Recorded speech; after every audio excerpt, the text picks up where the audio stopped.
It's easy because it is profitable. The universe is our future. Universe Week starts Monday the 24th of November, only on Discovery Science.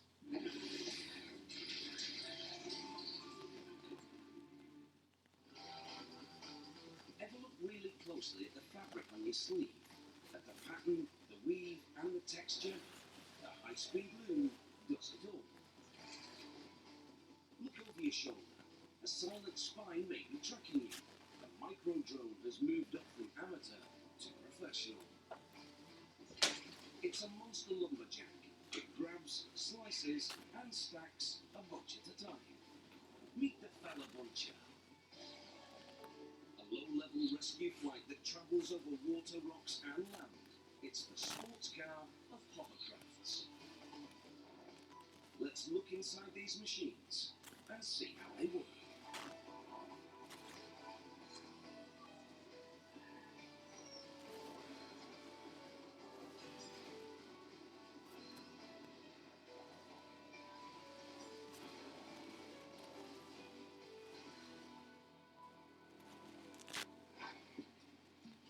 Weaving has been around since the early Stone Age.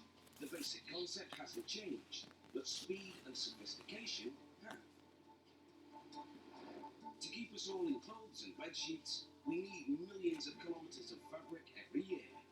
Impossible without the industrial loom. High-speed machines all over the world like these outside Leeds produce just about anything we need and want. Let's see how they work. First, the basics. Take two sets of threads.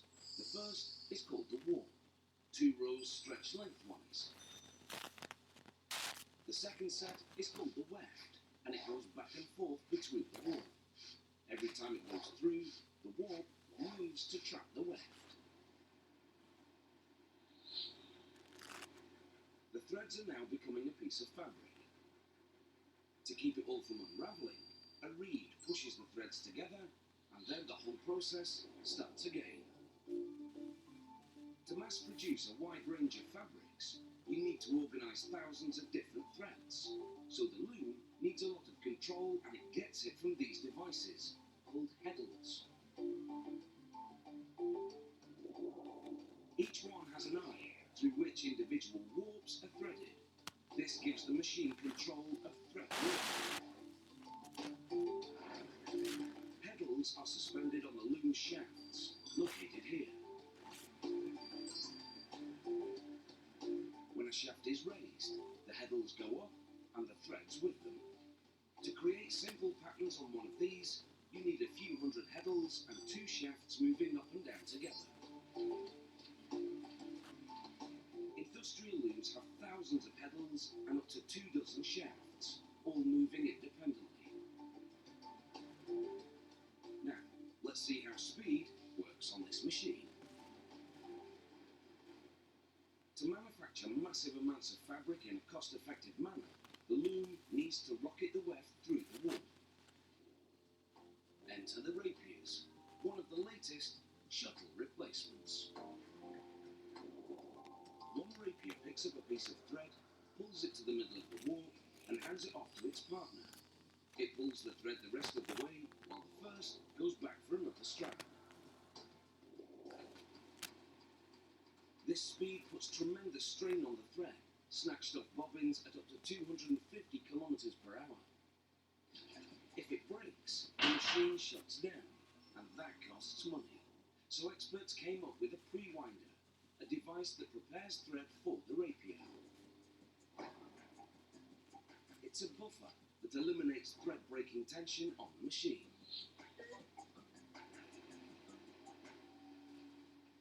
The loom is lightning fast, but how does it create different patterns and textures? A geometric pattern like this tartan starts with loading the warp with rows of different coloured thread. If you send a dark thread through the coloured rows, you get this. Send a light thread across, and you get this. The trick is switching between colours on the move, and for that, it needs a weft presenter, a component that selects different colours from bobbins and hands them off to the rapiers while they work. For complex patterns, a loom with a jacquard attachment is required. It's a mechanical wonder. The jacquard device controls all the threads loaded into the machine.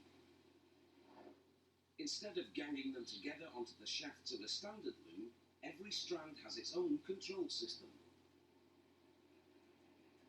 So, with a jacquard attachment, operators can control the paths of each thread into ornate designs.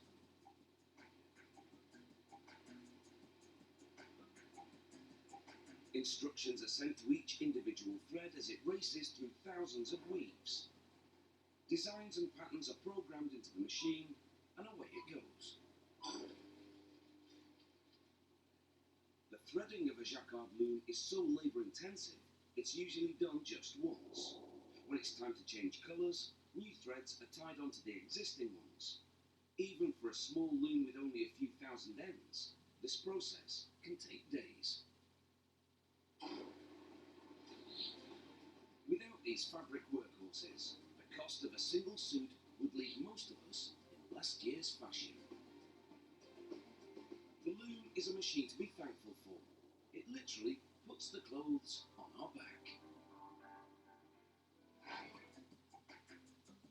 This is a hovering, unmanned aerial vehicle.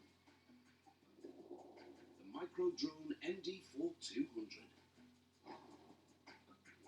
Drones like this one are used for jobs like aerial mapping, fire inspection, policing, surveillance, and search and rescue. Weighing less than a kilogram, its onboard camera records from a height of 150 meters. It's an eye in the sky that saves money and lives. Let's see how it works. The MD-4 flies with the help of 4 fixed-wing rotors, each attached to an electric motor. You start it up, spin the blades, and up it goes.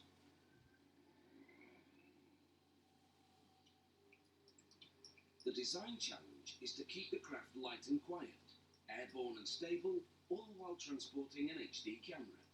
And to avoid losing it, it's programmed to come home on its own when low on power, and to land safely.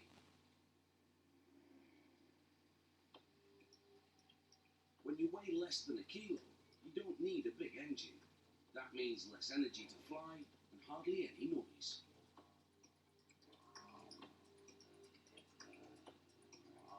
To keep it light, designers chose carbon fibre for the MD-4's body. A material invented in the lab, made up of thin threads of carbon atoms in a hexagonal pattern. Woven into fabric, it creates lightweight material with tons of strength. Small servo motors give the machine lift. The servos are all electric, with no gears, and have more than enough power to fly the MD-4.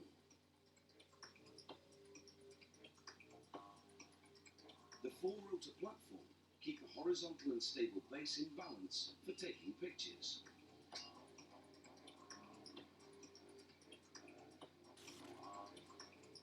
But flying a quad rotor isn't like working a plane or a helicopter. 4 rotors mean 4 sources of thrust, each needing constant adjustment.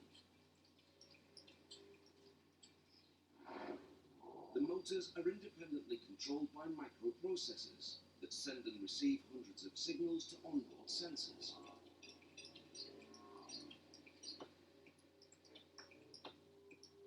The operator speaks to the drone through a controller, sending FM radio signals that the MD-4 converts into movement.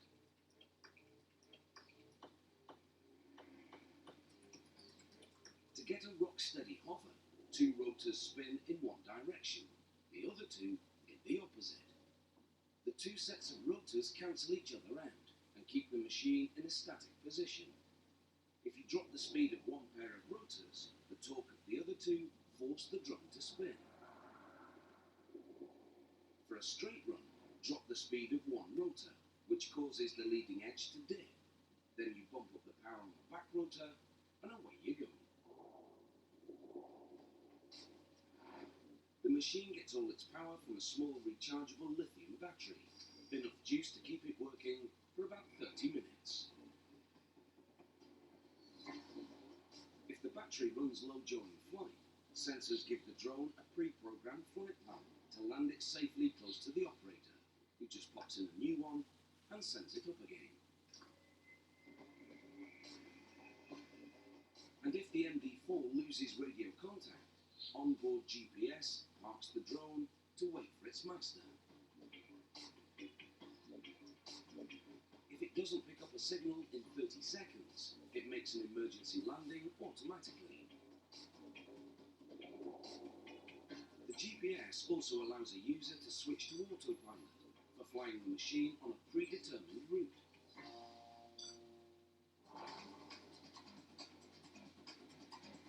These firefighters in Birmingham use the MD4 to find deadly hotspots.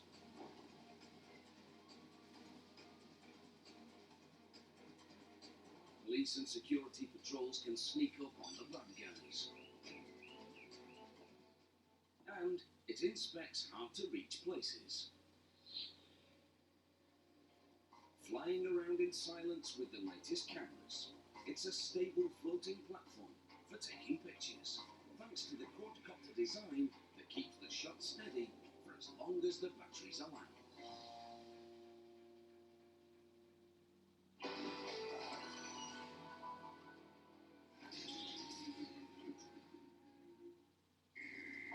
They must have had hundreds of machine guns. Tack, tack, tack, tack, tack, tack, tack. It was a massacre. My knees were creaking. I almost been ashamed of myself. He might have committed suicide. He might not. We'll never know. Revealing heroism in all its forms. Remembrance Week. All this week from 7, only on Discovery History. A photo. A moment held in time. If you could travel through a photo, you could travel through time. So I want to challenge what I know about and look at it through fresh eyes, using groundbreaking technology to show images of World War I in a way they've never been shown before. Can our generation truly understand the one that made such a huge sacrifice? Tony Robinson's World War I. Sunday at 8. Brand new to Discovery. In the future, we'll have to learn how to live on Mars, or even another Earth. We're not doing something because it's safe. We're doing something because it's amazing. In the future, we'll hunt asteroids, capture them, and shoot them out of the sky. In the future, the greatest mining industry won't be on this planet. We go to the moon not because it is easy, but because it is profitable. The universe is our future. Universe Week starts Monday the 24th of November, only on Discovery Science. They're coming back for the cash.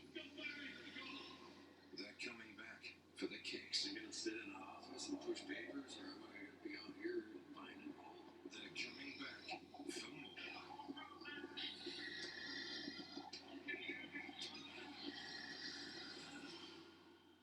The brand new series of Gold Divers Under the Ice. Tuesday at 9, exclusive to Discovery. Now, it's the original rock and roll jukebox. 250 rock and roll hits in one amazing collection. And they are all the original hits by the original artists. 8 CDs, 250 top 20 hits, including 100 number ones. Yes, 100 number ones. From Elvis to the Beatles, it's the complete rock and roll collection. So big you could call it your own rock and roll jukebox.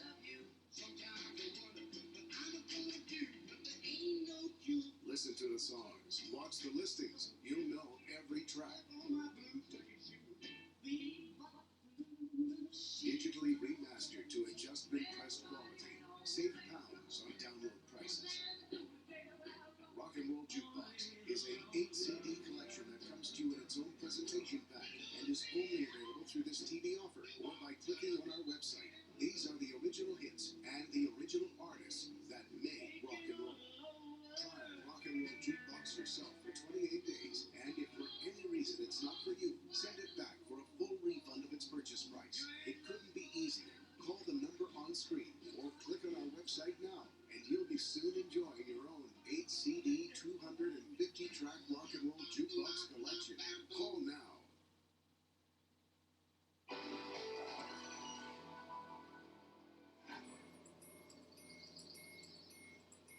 whether a softwood tree between the ages of 50 and 80 live on a farm, and this machine shows up on your doorstep, it is not your lucky day.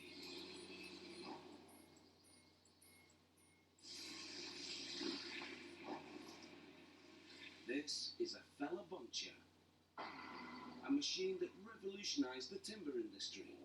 It cuts down the wood that builds your house and makes your morning paper.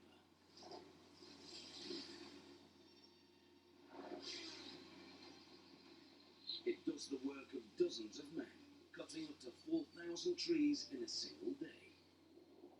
One of these machines can clear about 100 football fields worth of trees in a week.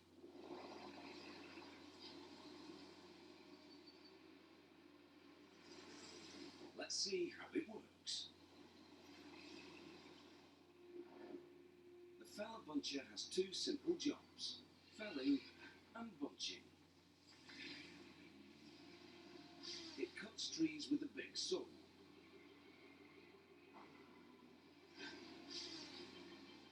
Picks them up with a long, powerful arm and sets them down gently.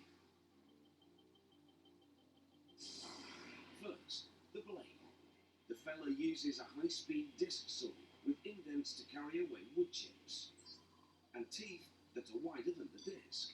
If the disc and teeth were the same width, pressure from the tree would sandwich the blade and the whole thing would grind to a halt. The teeth are made from carbide, a super strong alloy, strong enough to rip through 1/2 metre of dense resin-soaked tree.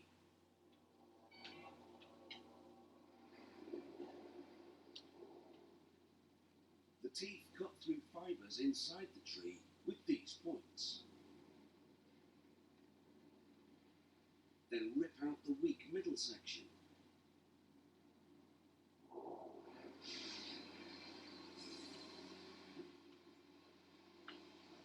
As the tree is cut, it slides onto this holding plate. Without it, the tree's weight would freeze the disc and burn out its motor. Another great advantage of this machine is how low to the ground it can cut. Leaving behind big stumps wastes a lot of wood. And cutting low is more about reach than bite. Which brings us to the bunching part of this machine and its powerful hydraulic boom. The fella buncher needs distance from the trees to give its operator a clear view for a level cut and to keep him and the machine out of harm's way. For that, you need a hydraulic arm that's strong enough to pick up and set down a 5-ton tree from 8 metres away.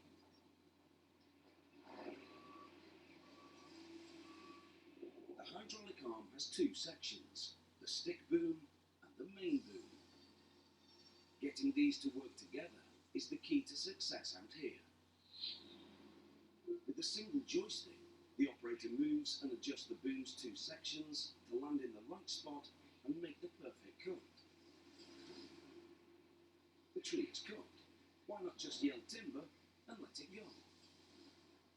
Falling trees damages other trees. They're extremely dangerous, and out here, to be efficient, you need the wood out of the way and neatly stacked for transport. To do all that, you need the hydraulic boom and its claws to be powerful, and you need a body that's not going to tip over. This machine's strong enough to grab several trees at once.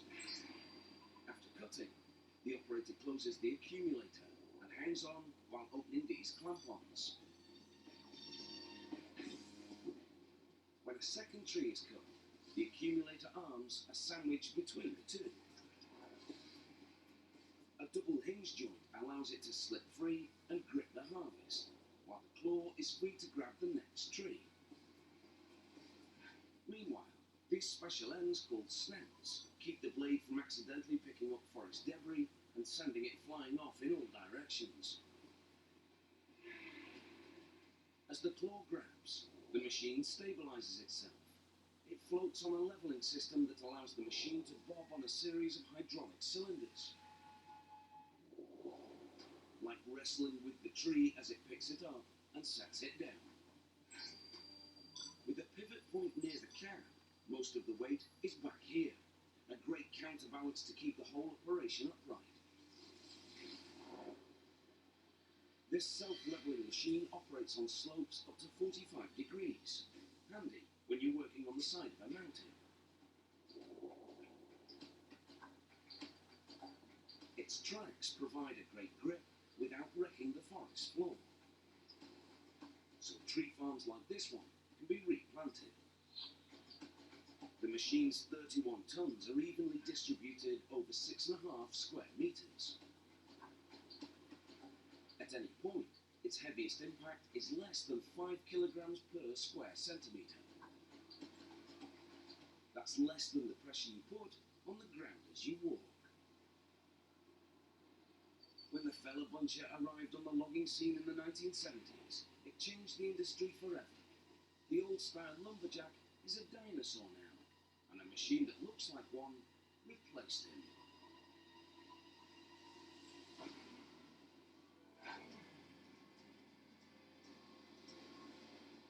You're flying over rocks, river currents, and land without a hitch.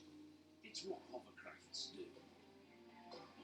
The Hovertech Rescue Craft is an emergency vehicle working some rough waters in Canada's Fraser Valley.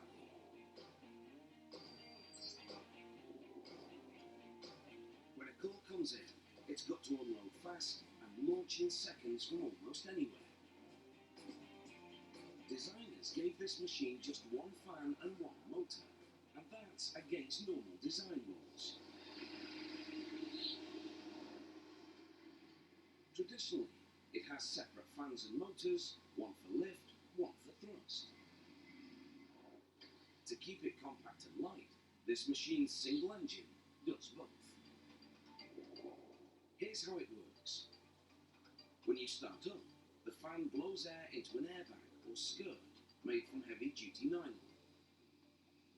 Air pressure builds up to the point it has to escape, and the only way out is to push the whole thing up and blast out under the skirt's pockets. You're up and floating on a cushion of air. But you can't go forward on lift alone. This is when other hovercrafts need a second fan to move forward. That's because they don't have this. A splitter that divides the fan's air, directing enough downward for lift while sending the rest up the back for thrust. When you're riding on air, there's not much friction. So all this machine needs is a 65 horsepower engine to reach a top speed of 70 kilometers per hour. You can go just as fast on a boat, like this, but you have to push water out of the way and burn a lot more fuel doing it. A hovercraft is more aircraft than boat. No current or tide can touch you. Moving on land is no problem. The flexible skirt, made of individual air pockets, moves up and down with the terrain, and if one of the pockets rips, the one beside it fills the gap. And if that one rips, replacement happens fast, like everything else on this machine.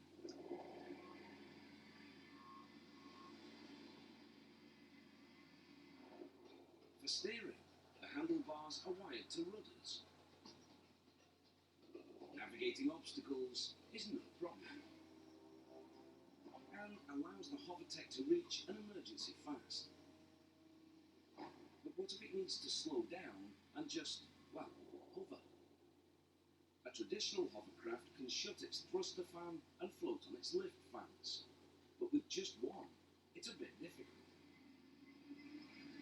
Stop that fan at full speed, you lose thrust and lift and slam into the water. Here's the solution, and it's an idea borrowed from the reverse thrusters in fighter jets. These buckets swivel into the blasting air and redirect it forward, reverse thrust, so no loss of lift or control. The buckets provide pinpoint control when approaching a target. Once in position, stopping the fan lowers the deck closer to the water. A high-density foam shell keeps it floating, while this guy climbs aboard. When it's time to go, adjust the buckets to balance the thrust, while the fan gets up to full power. Then spin the buckets, and away you go. Designers broke a few rules, making this hovercraft portable and fast enough for search and rescue work. Handy in an emergency. Part boat, part plane, the Hovertech gets to the scene when every second counts.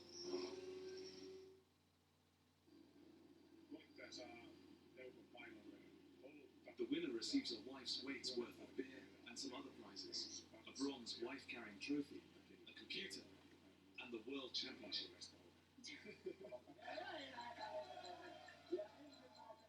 There are many ways to carry your wife. We will demonstrate.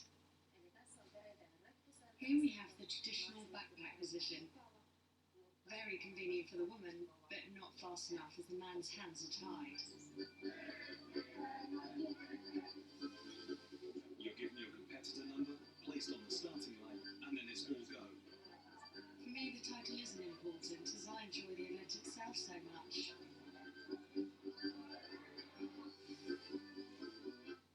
The potato bag position isn't very comfortable for the woman, which is why we don't use it.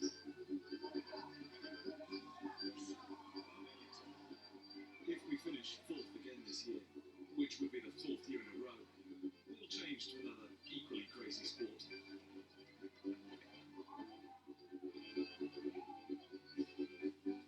And this is the Estonian way, which we've adopted because it's the fastest.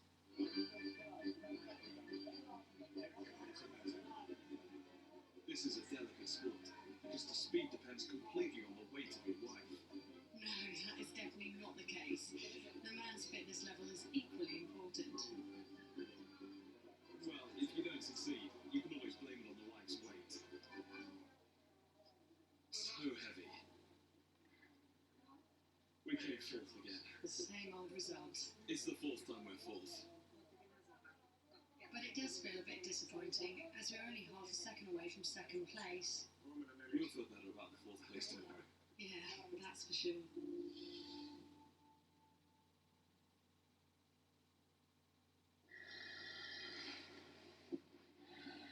They're coming back for the cash. They're coming back for the kicks. I'm gonna sit in an office and push papers, or am I gonna be out here finding gold? They're coming back for more.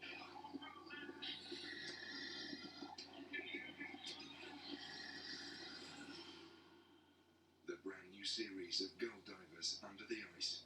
Tuesday at 9, exclusive to Discovery. A photo. A moment held in time. If you could travel through a photo, you could travel through time. So I want to challenge what I know about and look at it through fresh eyes, using groundbreaking technology to show images of World War I in a way they've never been shown before. Can our generation truly understand the one that made such a huge sacrifice? Tony Robinson's World War I, Sunday at 8, brand new to Discovery. Imagine a life with no laws, no taxes, no bills. Sounds great, doesn't it? It's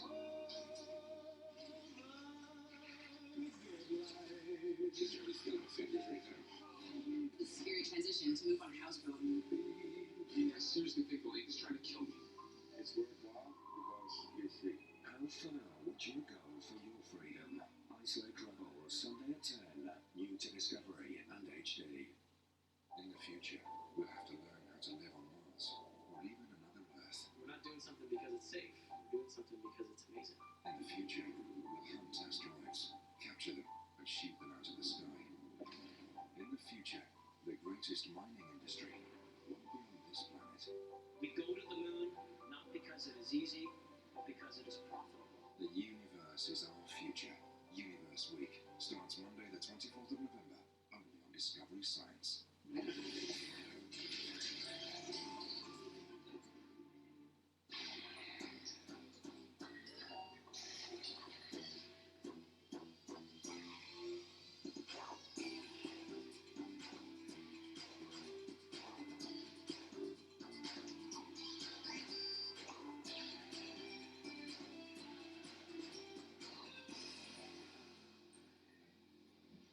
Today on How It's Made. Robotic hunting decoys. As you can see, they're old stuff with technology. Canned tomatoes, all you ever wanted to know but were afraid to ask. Scoreboards, essential for all sports fans around the globe. They're real game changers. And lassos, who promise not to tie you up with all the details. But first, the latest taxidermy trend is movement. Today, many museums and nature attractions feature wildlife models that move. These robotic replicas look so lifelike that hunters use them as decoys, and game wardens use them as traps to catch poachers in the act. Activated by remote control, the robotic decoy's head turns and its tail wags. More elaborate models have additional moving body parts. The decoy can be set up directly on the ground or installed on a track system, which moves it along as though it's walking. At the factory, they begin by waxing a two-part fiberglass body mold. This one is for a deer. Waxing the mold cavity eases the extraction. Steel reinforcement bars are put in the legs. The steel sticks out of the bottom of the hooves to anchor the decoy to the ground. They apply the other half of the mold and clamp all around the perimeter, holding the two parts together. The deer's head is prepared in the same way, and a small amount of the casting material is poured in. Roughly 3 litres goes in to fill the body mold. Then the head mold is clamped on. The casting material is expanding polyurethane foam. It begins swelling immediately, and within 2 minutes it reaches full expansion, going from a liquid to a flexible solid. Over the next hour and a half, the foam cures to a hard, inflexible state, at which point they remove the clamps and extract the casting. Some foam has leaked from between the two halves of the molds, and between where the head meets the body. Sanding ensures a perfect finish. Sockets for the eyes are then bored into the foam deer. The nostrils are drilled out with a mini router. The glass eyes are secured in place with wet clay. When the clay dries, the eye is set firmly in place. No faux fur for these decoys. Workers scrape any remnants of flesh off a real deer hide, then wash the hide and apply a preservative.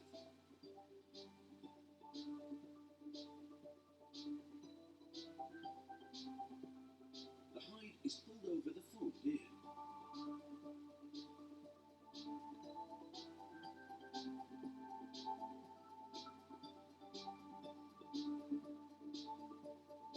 The fur is snugly fitted with a combination of staples, glue and stitching.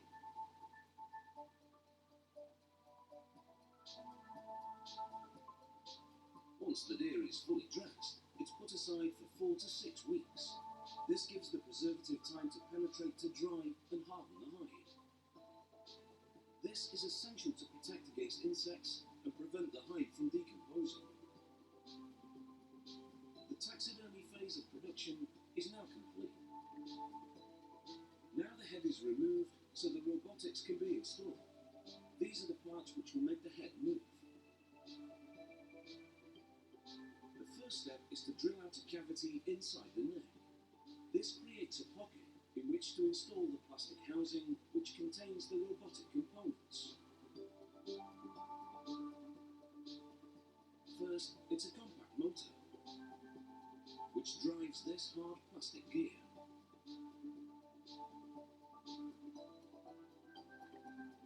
Next in is the receiver for the remote control.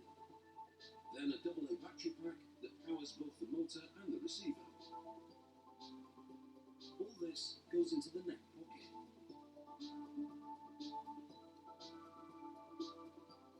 Now they drill out a cavity in the neck of the head mold and insert a gear and shaft.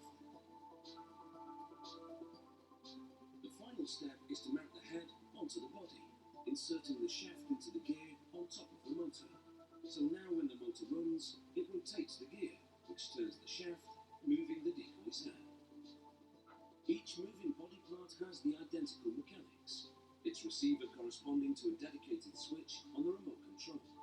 The remote can work from up to half a kilometre away and can be programmed to put the decoy through a preset motion routine. So there you have it, robotic hunting decoys, the bare necessities.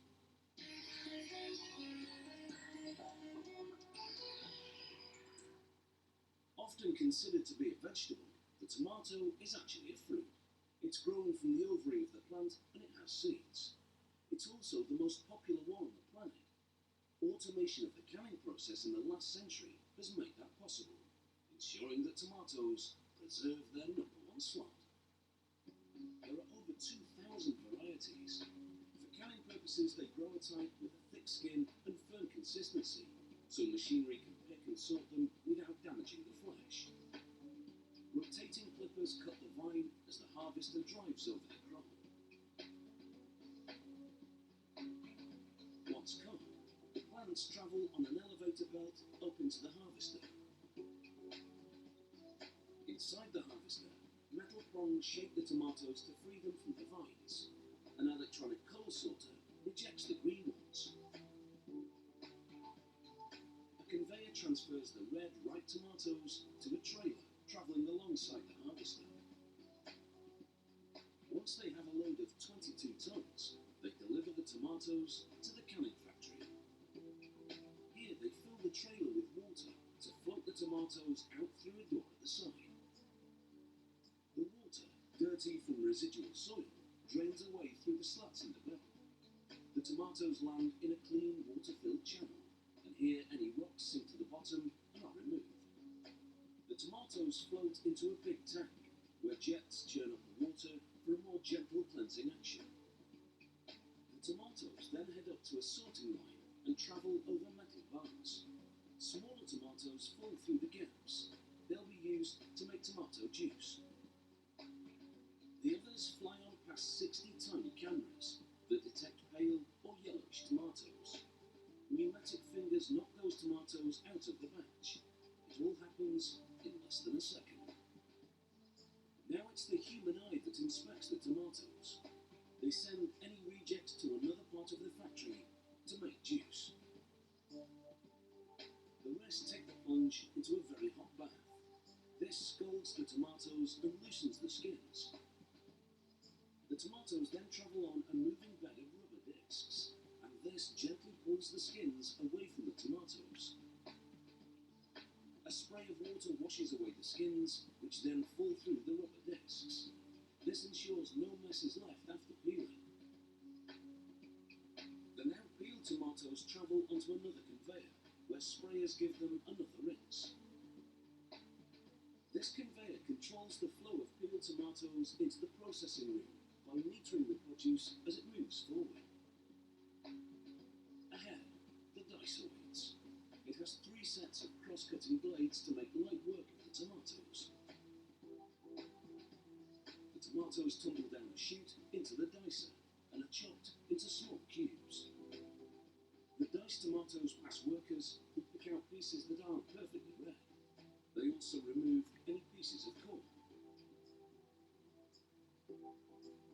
Leaving the cleaning station, the cans queue up for a fill. Ahead, the diced tomatoes flow into metal pockets. This portions them out, ready for the cans. The pockets rotate forward to meet the cans, now moving in sync below, and the bottoms of the pockets open to release the contents into the cans. They add hot tomato juice and flavourings. Lids advance towards the open cans. They land on top, and a machine crimps the lids to the cans, creating a double seam for a complete seal. Now in airtight cans, the tomatoes head into a hot oven for a quick cooking, which sterilises them, removing the need to use preservatives. The cans now get their labels. They spin across wheels that apply glue to the sides, and then roll over paper labels which adhere to the glue-covered cans. Here's the labelling action slowed down.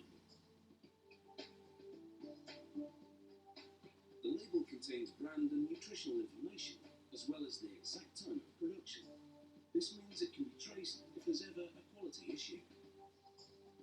It's taken about 1 hour for these tomatoes to be harvested and canned. All that's needed is a tin opener and a recipe.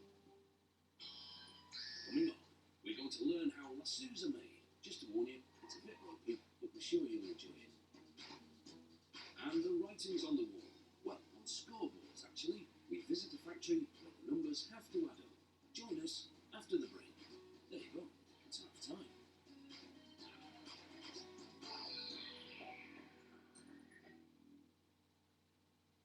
Listen to your favourite authors anywhere with Audible. It was barely a quarter of a mile, probably only 800 steps, but it was one of the most important walks of my life. In my hand was a gold conical torch. I was unbelievably nervous. My hands sweating, my legs juddering. I was one of 8,000 people chosen to carry the Olympic flag. There's always time to listen. Start your 30-day free trial at audible.co.uk/Sky. Here's the situation. A contaminated energy drink has turned everyone into mutants. All this place needs is a hero. One who doesn't just survive, but does it with style.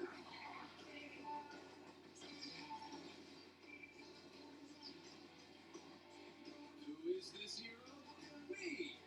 That's lovely. Oh, you! Get the Xbox One bundle, now $349.99.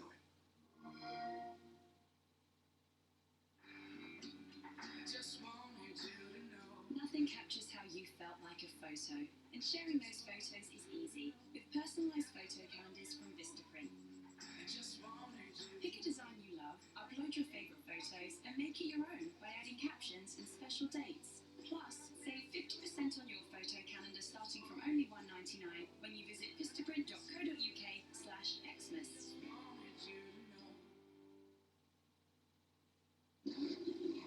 I'm Winston Wolfe. I fix problems. Now, I understand you know how to sustain fire damage. I think I should take you to Germany for a little ride. But we didn't do anything. The landlord says you did. No. Yes, yes. You agreed with him that if your house became uninhabitable, the rep line would pick up the tab for alternative accommodation. Yeah, he did. Good enough. Let's get you guys to a safe house then.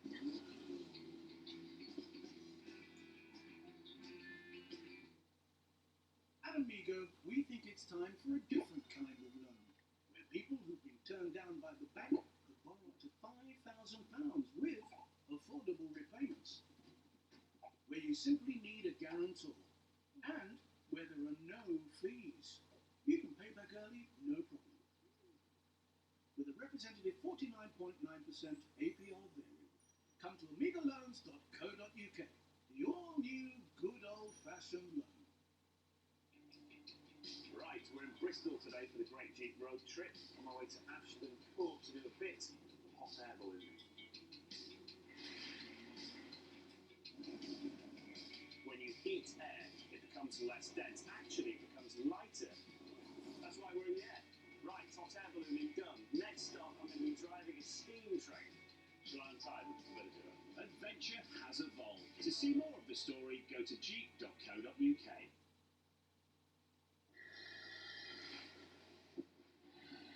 They're coming back for the cash. They're coming back for the kicks. I'm gonna sit in an office and push papers, or am I gonna be out here buying and roll? They're coming back for more.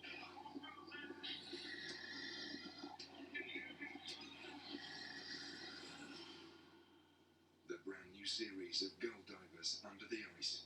Tuesday at 9, exclusive to Discovery.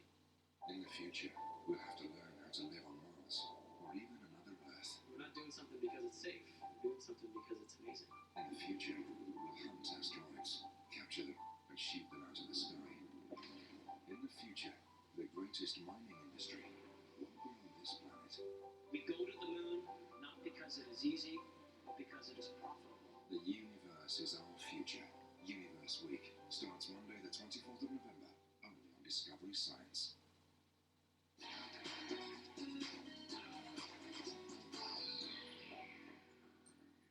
In every sport, fans need to know the score. In the early days, scorekeepers climbed ladders to scroll numbers on a slate. By the time they were done, the score might have changed, and it was time to start again. Thank goodness modern scoreboards serve up the numbers in an instant. Today's digital scoreboards light up within seconds of a game change, delivering results fast for the fans cheering in the stands. Production starts with the front of the ball. A computer program guides a plasma torch, which cuts precisely sized slots in a sheet of high-grade steel. The slots will house the illuminated characters. Narrower strips of steel are fed into a press that bends back the edges to create tabs. It's these strips that will serve as the sides of the scoreboard. Using a special compressed air tool, a worker clinches the tabs to the back of the scoreboard. This tool punches and stretches the steel to interlock it, joining the parts without using screws, rivets, or welds. He then attaches the plasma cut front panel to complete the basic structure of the scoreboard. A powder paint coating is then sprayed onto the entire scoreboard. Then it's into a giant convection oven for 14 minutes to cure the powder paint. The result is a tough powder paint skin that will offer all-weather protection. They're now ready for the working parts, including LED light-studded digit boards, a data transmitter, and a receiver. The receiver is connected to the power source and installed inside the cabinet. The worker pulls the antenna through a hole so it protrudes from the front and bends it out of the way for now. There are several light-studded digit plates on a scoreboard, and each can flash any number. He wires them in a loop, interconnecting them in what's known as a daisy chain configuration, and plugs in a ribbon-style cable to link the digits to the scoreboard's processing module. He inserts the digits in the slots on the front and shields them with a sheet of transparent polycarbonate. He screws a metal framework around each assembly to secure them, then confirms that the wiring is good and that all the numbers light up. He connects the wireless module to the numbers and connects it to a power source. He mounts the module to a panel, which will then be installed through the back of the scoreboard cabinet. The company logo is printed on adhesive back paper, followed by some fierce-looking team icons. A weatherproof coating will be applied to the paper graphics at a later stage. They also use vinyl decals, and here the worker peels away the unwanted material from around the lettering in a process called weeding. After transferring the decal to applicator tape called pre-mass, she carefully positions the grouping on the front of the scoreboard. Satisfied that it's in the perfect spot, she tapes it at the top. Then peels up the backing, and the letters cling to the pre-mask.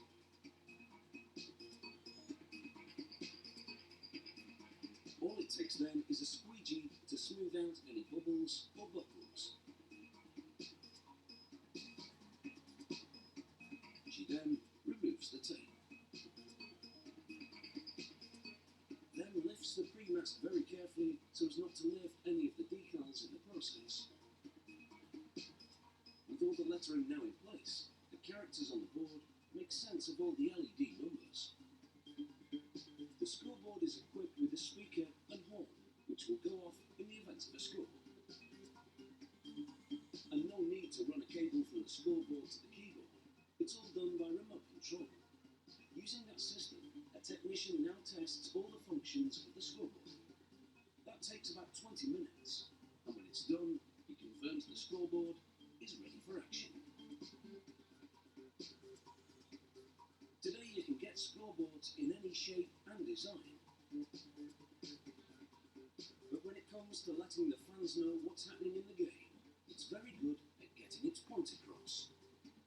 If you understand American football, that is.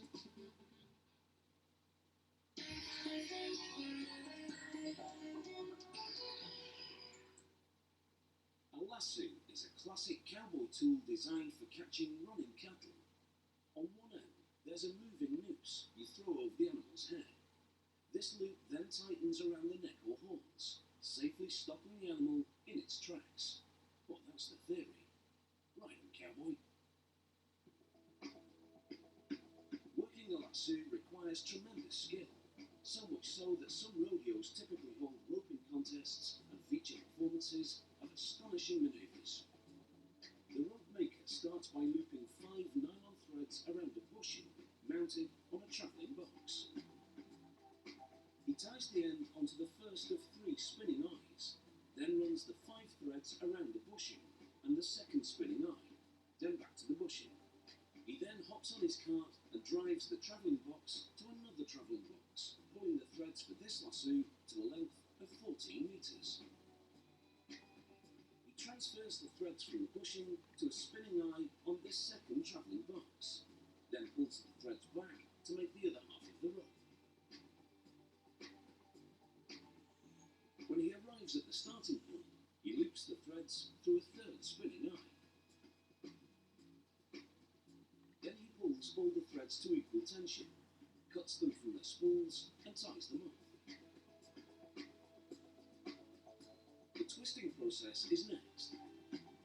A motor turns 3 spinning eyes, twisting the 10 threads on each one into a strand, and the 3 strands together into a lasso rope. The twisting force pulls the 2 boxes towards each other. The rope maker puts a certain amount of weight in each box, and that determines the stiffness of the rope. A rope this length takes about 5 minutes to twist. The end is wrapped with electrical tape, so that the rope won't unravel when it's cut loose. Here he pulls the rope at the centre to release some tension. Then, just beyond the taped end, he snips the strands free. He knots them, then trims the ends with a hot blade that slices the nylon threads by melting them. He lays the rope in piping hot wax, and this treatment permeates the threads deep inside, setting the twist.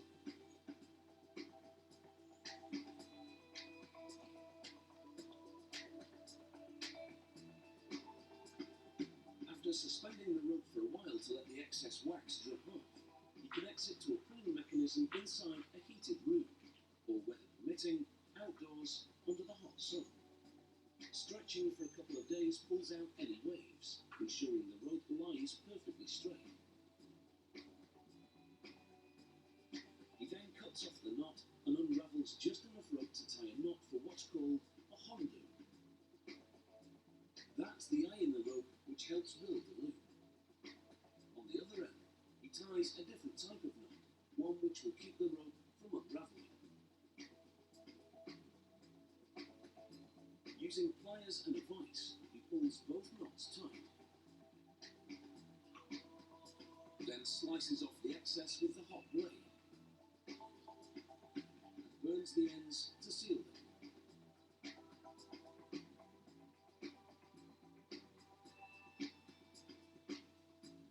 Now he ties the hondo. The hondo slides along the rope, loosening and tightening the loop. He hangs the hondo on a hook, and using a specially designed wheel, pulls it tight.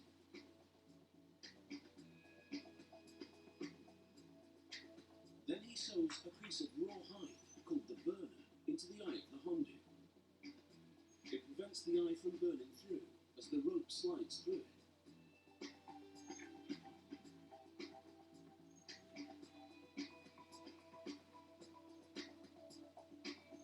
And banging it with a hammer seats it in the rope grooves. Finally, he stamps the company name on it and marks the rope's stiffness. Lassos come in various degrees of stiffness for different types of animals and purposes, such as roping cattle by the head or by the heels. So long, partner.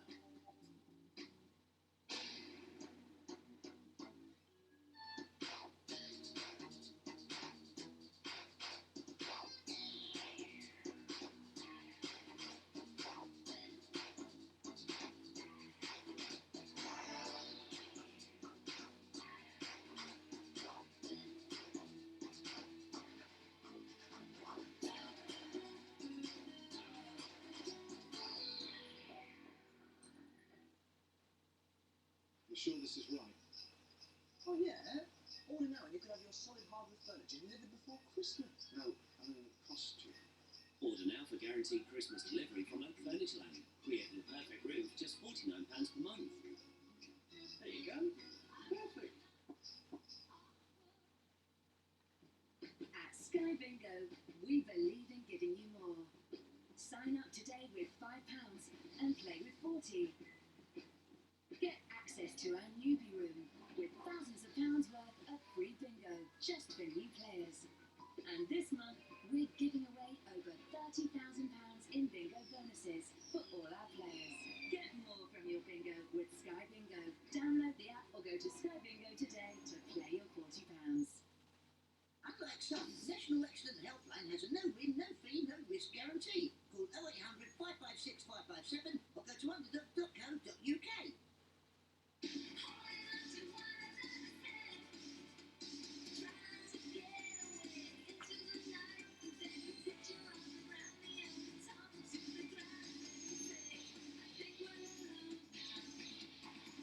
get a loan of up to £800 and spread the cost by repaying in nice weekly segments, apply today at satsumaloans.co.uk. Representative 793.8% APR. Surely you've got your ticket by now. £50,000. It took me 2 minutes to set up, and I just won £50,000. Incredible. Wonderful. £75,000. It feels like heaven. It's a wonderful feeling when you finally realise you can win. Get your ticket before midnight on the 20th of November. Postcode lottery, I love it. Tesco Mobile gives you 4G at no extra cost, 5,000 texts, and 500 megabytes of data on a SIM-only deal for only £10 a month. Now with a whopping 1,500 minutes. Great deal, enough said. Quick, scribble down that number, then enjoy Ricardo, the tap-dancing flea.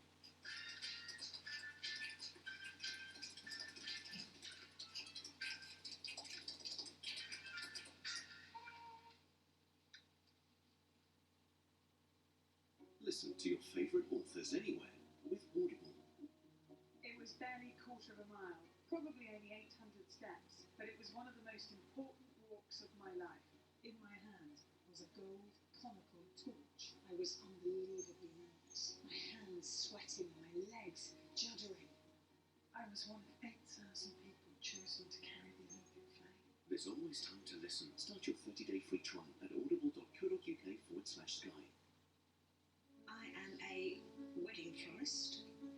I am a bit of a perfectionist. Everything that I've had from Vistaprint I have always been delighted with. I need to look at something and think that it looks beautiful.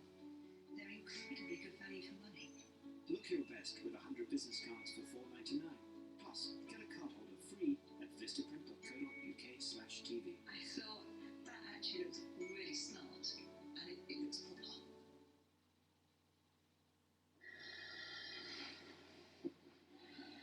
They're coming back for the cash.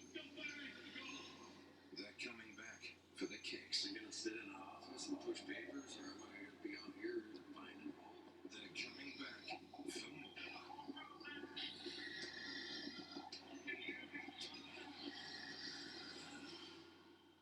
The brand new series of Gold Divers Under the Ice. Tuesday at 9, exclusive to Discovery. In the future, we'll have to learn how to live on Mars, or even another Earth. We're not doing something because it's safe. We're doing something because it's amazing. In the future, we'll hunt asteroids, capture them, and shoot them out of the sky. In the future, the greatest mining industry won't be on this planet. We go to the moon not because it is easy, but because it is profitable. The universe is our future.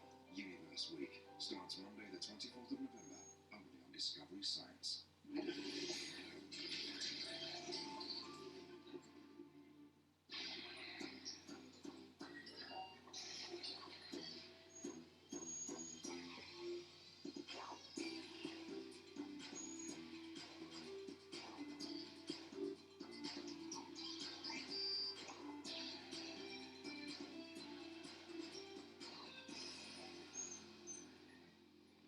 Today on How It's Made.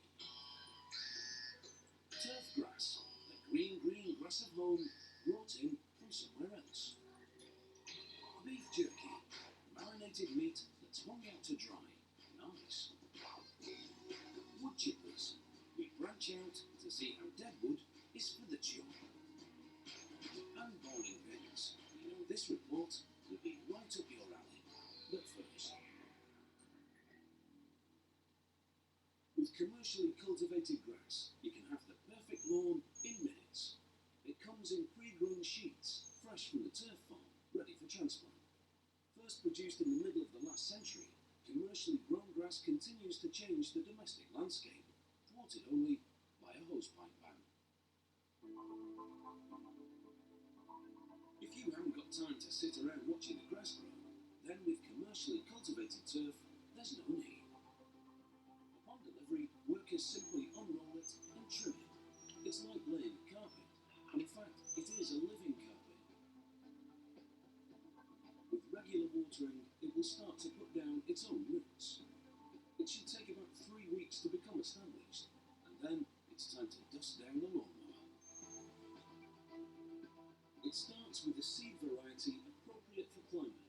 This farm is in the American Midwest, and that calls for a cool season species, Kentucky bluegrass, but it will be green. They compost grass clippings and leftover turf in a large pile, and use it to enrich the farm's soil. Using an aerator, holes are made in the soil. This loosens it, allowing nutrients and oxygen to infiltrate.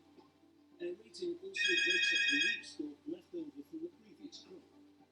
And since grass is a perennial, a new crop will grow from these leftovers, and they'll only need to plant seed every 3 or 4 crops. After only about 5 weeks, the grass has begun to sprout. A sprinkler system helps spur the growth. It's called a central pivot irrigation system, a wheeled tower that is 366 metres long with numerous sprayers that slowly circles the field to give the grass a methodical watering.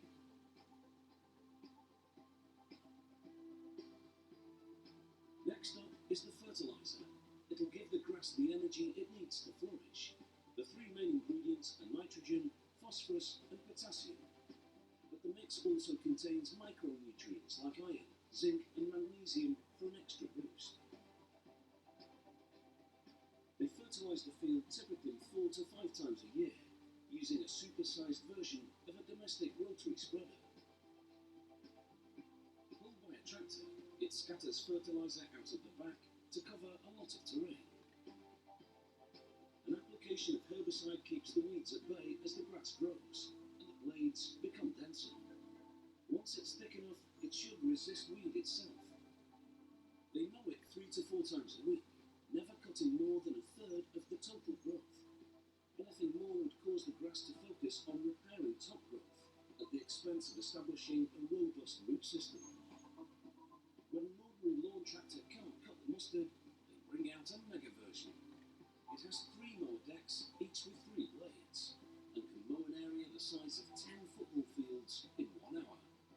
The clippings are left behind for added fertiliser.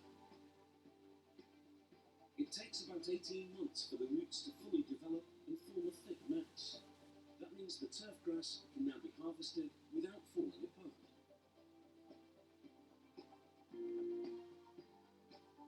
As the harvester moves forward, rollers at the front compress the grass. Behind the rollers, a wide blade cuts the turf at the roots.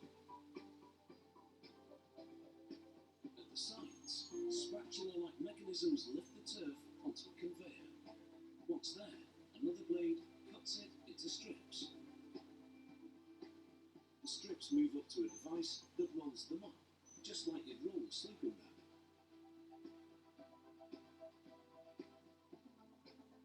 The conveyor transfers the rolls to a platform, where a robotic arm retrieves them and stacks them on a pallet, 5 at a time.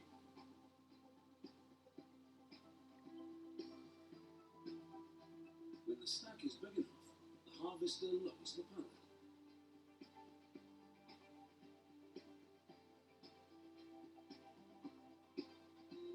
A forklift collects the rolled turf for shipment. This turf has been cut to order for same-day delivery. They'll lay it fresh from the farm, so it doesn't have time to dry out and turn yellow. This grass has been a year and a half in the making. It's now ready to transform a bare garden into a lush one. No doubt making the neighbours green with envy.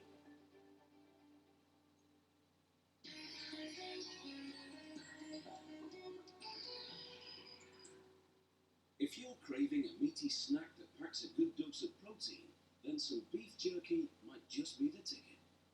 Eating dried, cured strips of meat dates back to the ancient cultures of South America, and it's thought that jerky may be an English mispronunciation of a native word for burnt meat. Beef jerky is no longer a food of subsistence. It's now a popular snack food that comes in a variety of flavours. The process starts with beef rounds, a lean cut from the muscular hind quarter of the cow. There is just a bit of fat, enough to give the meat good flavour.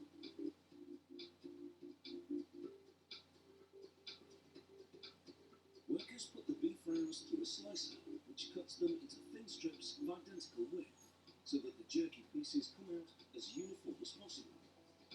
The direction in which the slicer cuts, as well as the thickness of the slices, are calculated to optimise flavour and tenderness.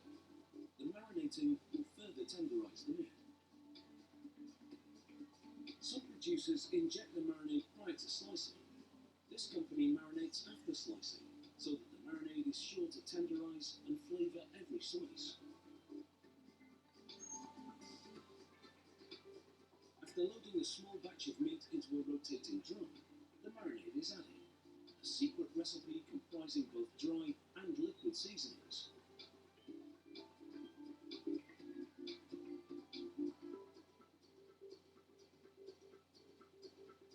The meat and marinade spin together for over an hour, and by the time the strips come out of the drum, they're soaked in marinade.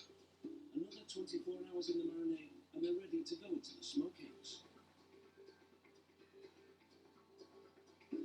Workers lay the marinated beef strips on stainless steel rods.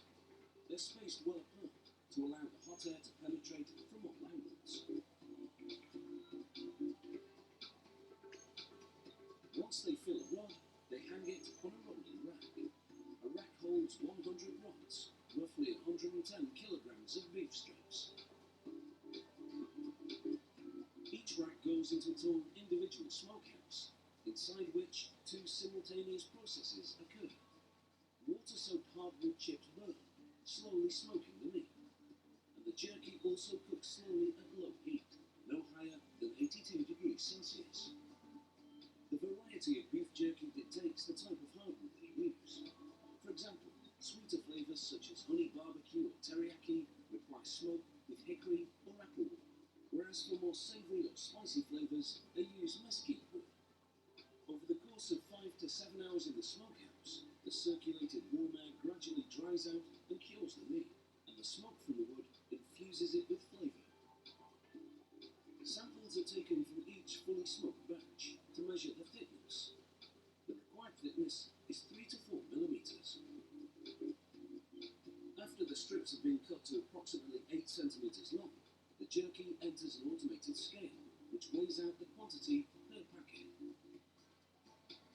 Meanwhile, an automated packaging machine heat seals the bottom and sides of printed plastic film, forming a pouch, then inserts a resealable zip. Then it prints on the batch number and best by date. The machine then pulls apart each individual pouch and flushes the inside with nitrogen. Nitrogen forces out fresh food's worst enemy, oxygen. Then the machine drops in additional ammunition, that tiny oxygen-absorbing packet you find. Now the pouch is ready to receive its beef jerky.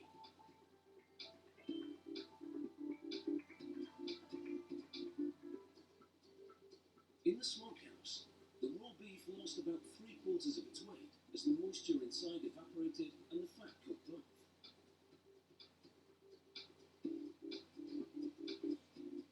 The sealed pouches are now moved to the boxing and shipping area. Every 5 minutes, quality control technicians take a sealed pouch off the line to measure the nitrogen and oxygen levels inside.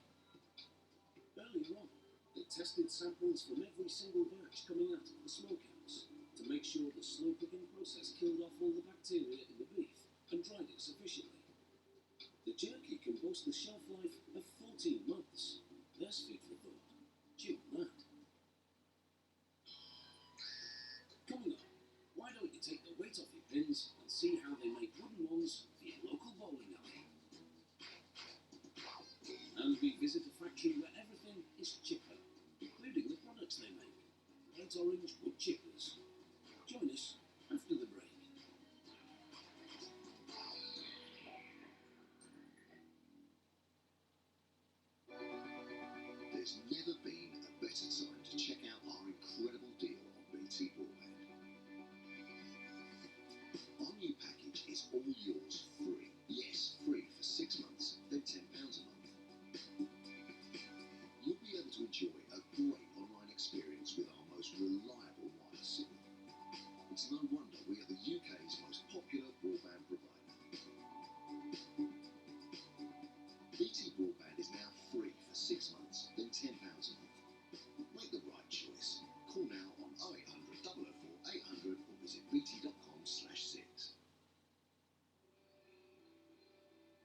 solid hardwood dining set from Oak Furniture Land. If you can afford to keep Nan happy with Oak Furniture Land, get this solid oak dining set for just $849. Plus, there's guaranteed Christmas delivery.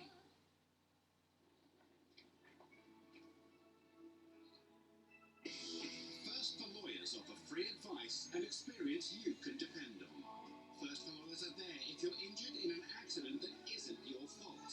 It's no win, no fee, and you'll get all the compensation you deserve. So, thanks to First for Lawyers, that's what justice feels like. Call 0800 564 2222. We can all join the fight to beat cancer. Please call 0800 032 1122 and give £2 a month. Together, we will beat cancer sooner.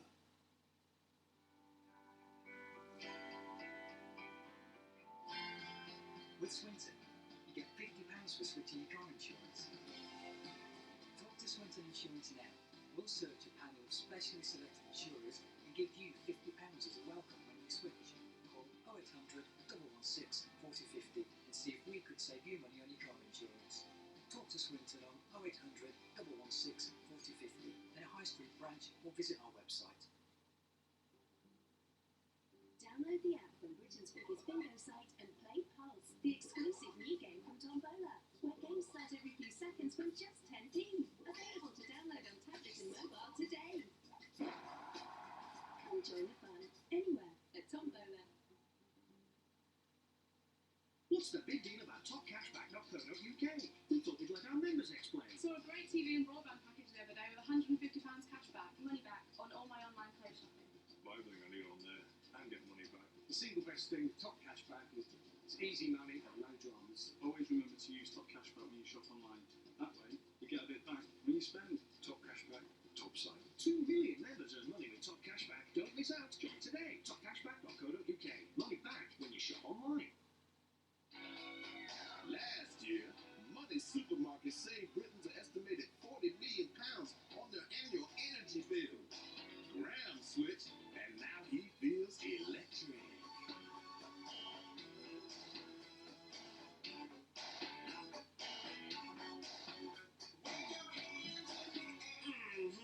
Graham, your soul Money Supermarket. Switch and save. Call 0333 123 0246.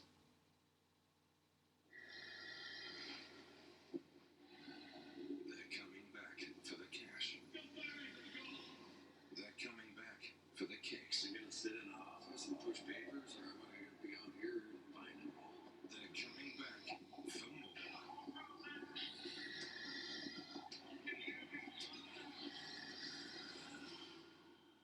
The brand new series of Gold Divers Under the Ice. Tuesday at 9, exclusive to Discovery. Imagine a life with no laws, no taxes, no bills. Sounds great, doesn't it?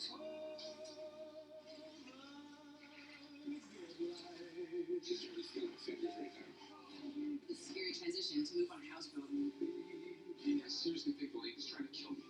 It's worthwhile because, you see, How far would you go for your freedom? Isolate Travel, Sunday at 10, new to Discovery and HD.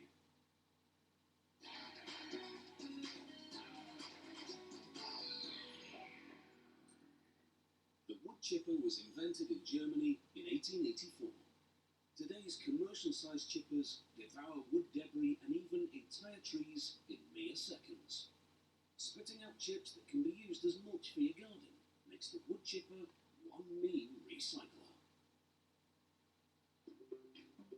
Whether it's a fallen tree or just a few broken limbs, a wood chipper will sink its industrial teeth into the problem and transform it into something useful. There are different kinds of chippers, but this one is a drum style.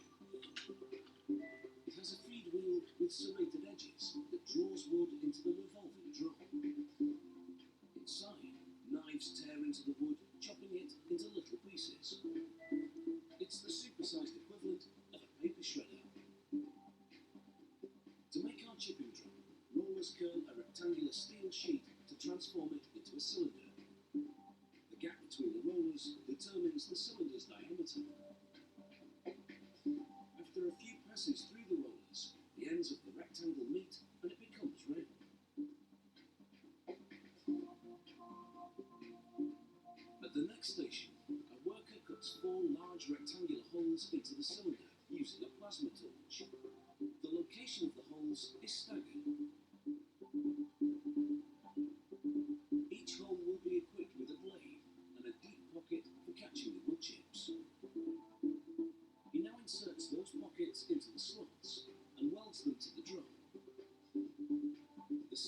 location of the blade pockets means that no matter where the tree branch ends up in the drum, it will have contact with the chipper blades.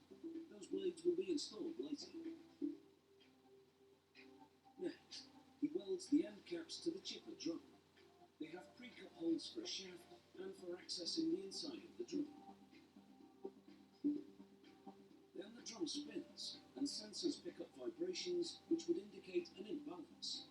A computer analyzes the data and decides how much weight needs to be added to the drum and where. A technician locates the spot on the drum using this gauge. Once he finds it, he marks it. A metal weight is then welded to the mark. Just like the wheels on your car, a wood chipper drum needs to be balanced in order to run smoothly. 4 super sharp blades are installed horizontally above the blade pockets and are bolted down tightly to withstand a spinning speed of 1200 RPM. Once the drum has been equipped with a shaft and a fan for moving the wood chips out, it's lowered onto the base. A crane does the heavy lifting as a worker guides the shaft bearings into the mounts. Now he adds an upper housing to protect the bearings from debris. The cowl is next, readily equipped with a chute for ejecting the wood chips. They attach the hood to the base, and this encloses the wood chipper drum to keep the chipping action under wraps. Moving to the other side now, they install feed rollers and another chute. They activate the feed rollers by hand and check the distance between them and the chipper drum to confirm that there's adequate clearance. It's now time for its power plant, and a diesel engine is steered towards the chipper and lowered into position. They thread a drive belt around the engine pulley and link it to one that's been attached to the drum's side bearings. They complete that installation and install the tyres.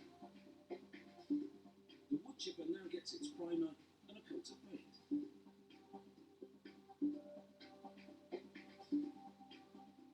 They use a polyurethane paint developed for military vehicles. This tough finish will resist scratching as tree trunks and branches are dragged through it.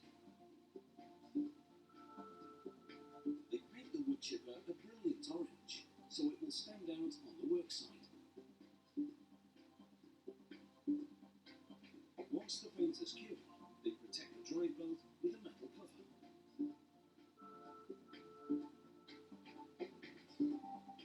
They transfer lettering onto the side, detailing the make and model of the wood chipper. After 9 days of work, the wood chipper is ready for action. And with its industrial teeth, it's fair to say bark is worse for its bite.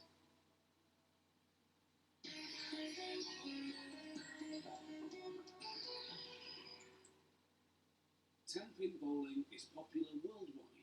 An estimated 95 million people take part in the sport. And amazingly, archaeologists have found evidence of bowling-type games from as long as 5,000 years ago.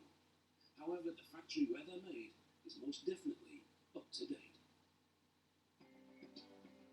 The sport's international governing body dictates very strict and precise specifications for pin manufacturing to ensure pins worldwide react uniformly to the ball.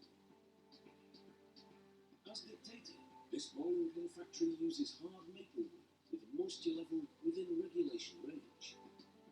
Workers weigh the slabs and calculate which ones they'll glue together to produce a regulation weight pin. 3 slabs are glued together to form a starting block for a single pin. Then they stack several blocks in a vise and clamp them tightly until the glue dries, about 15 minutes. A few light taps with a rubber mallet will separate any stuck-together blocks.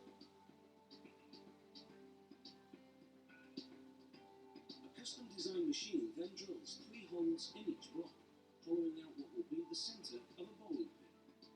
This also removes some weight and leaves space for the wood to expand and contract with humidity levels.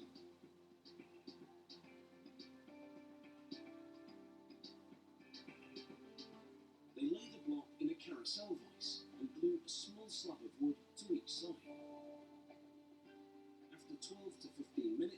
pressure, the glue sets, giving a wider block.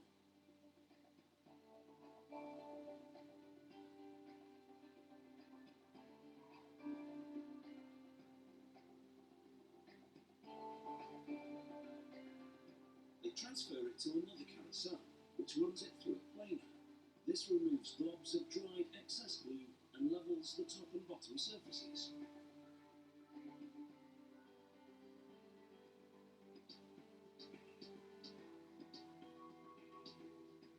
The process is repeated, and wood slabs are glued to the two remaining sides.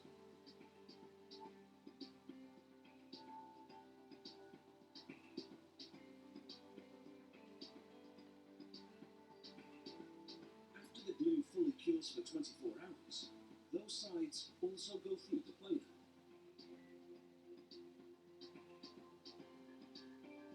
The block is now ready for the bowling pin shape. Workers mount the block on a lathe via the hole in the bottom of the base ring. As the lathe spins, cutters gradually shave away wood, and the pin shape forms.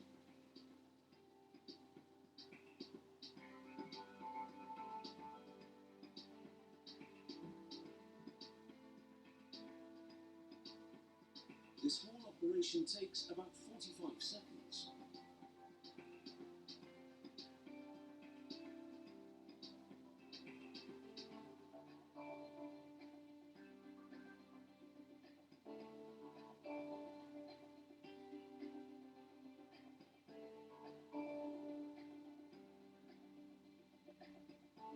Excess wood is removed top and bottom, and the machine cuts and drills those surfaces smooth.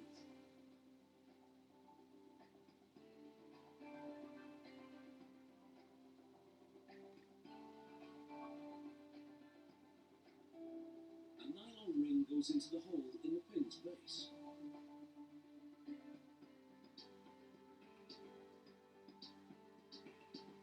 Next up, an injection moulding machine.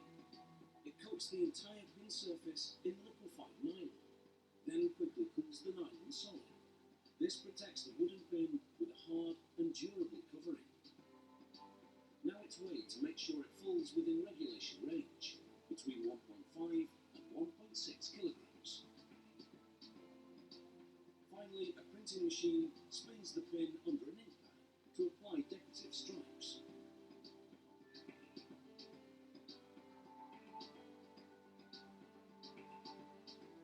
Then it's the manufacturer's logo. The ink dries to the touch in just 5 minutes and fully cures in 24 hours. Bowling pins crafted from wood slabs in just 40 minutes, plus ink curing time.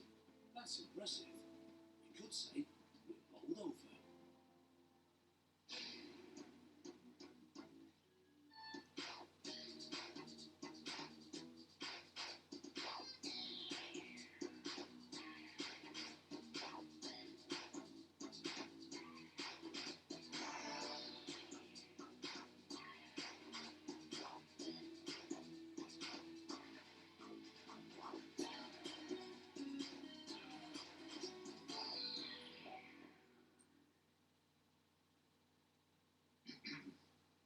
When our Mike couldn't get a loan from the bank, I told him I'd be his guarantor, so he could get a loan from Globe. Didn't I, son? Yeah, so I could get a car for my new job. And I could feel good for helping him out. That was a bright idea. Of mine. Huh? To get a loan of up to £7,000 over 1 to 5 years, go to glow.co.uk. The guarantor loan option, representative 49.5% APR. When Daddy had an accident, he was there to laugh. It's not been easy for Mummy, but we've been getting help. Now Daddy's more like my daddy, and I'm his little princess again. At Owen Mitchell Solicitors, we've secured over £1 billion in the last 2 years to help injured people get their lives back on track. That's why I'm with Owen Mitchell. Because compensation is only part of the story. Call us now.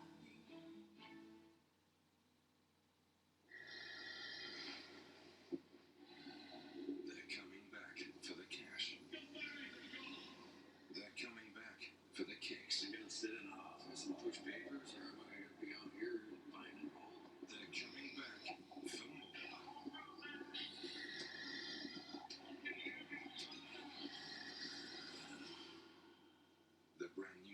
series of girl divers under the ice. Tuesday at 9, exclusive to Discovery. Imagine a life with no laws, no taxes, no bills. Sounds great, doesn't it?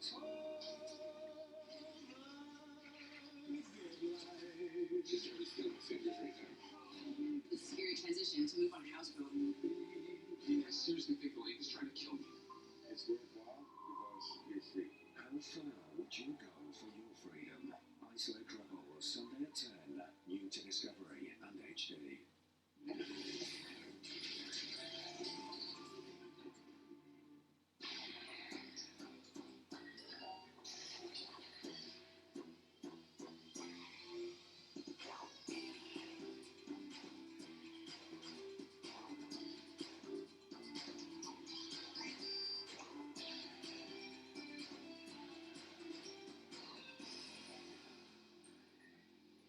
Today on How It's Made. Multi-tools. Without a doubt, it's the sharpest tool in the box. In fact, it is the box. The Hober oil. When they make up your makeup, this is a major ingredient. It's a pressing matter. And marionettes. I'm not joking, we really had to pull some strings to bring you this report. But first, having a multi-tool on hand is like having a toolbox in your pocket. It contains up to 21 basic implements from screwdrivers and scissors to tin openers and pliers. They all fold in and out of the handles, forming a case that's compact enough to be carried in your pocket. Let's hope it doesn't open accidentally. This multi-tool contains 14 different tools, including scissors, a knife, wire cutters, 2 types of pliers, and 3 different screwdrivers, and of course, much more. Most of these tools, and the handle into which they fold, are made of stainless steel. The strip of stainless steel winds off a reel and moves through a 300-ton punch press. It works like a giant biscuit cutter, striking a series of dies against the passing metal. This is one part of the multi-tool's 2-part handle. 17 strikes later, it's fully formed and ready to go through a heat treatment process to strengthen the stainless steel. A polishing robot runs the handle against the grinding wheel with specific program movements which produce a delicate line pattern on the metal surface. Certain tools like knife blades are made of premium steel, which is too hard for the press to punch through, so they have to be cut out by a computer-guided laser. The heat literally melts through the metal.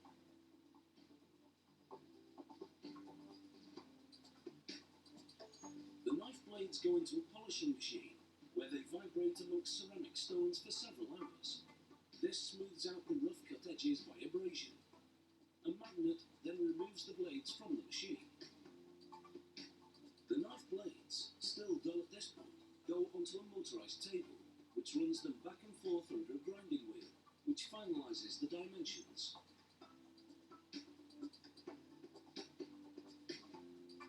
The 2 jaws which form the ply head are cast in steel. They assemble them with a spring, a pin, and a rivet.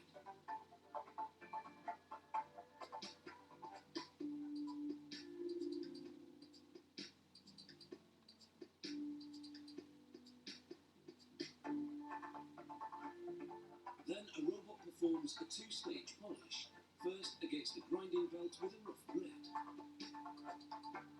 then against one with a finer grit. The plier head is at last ready to be assembled to the multi-tool's 2-part handle. They align the holes of the handle with the holes of the plier head, slipping a spacer in between. They put a pin and screw fastener through the aligned holes to connect the handle to the head.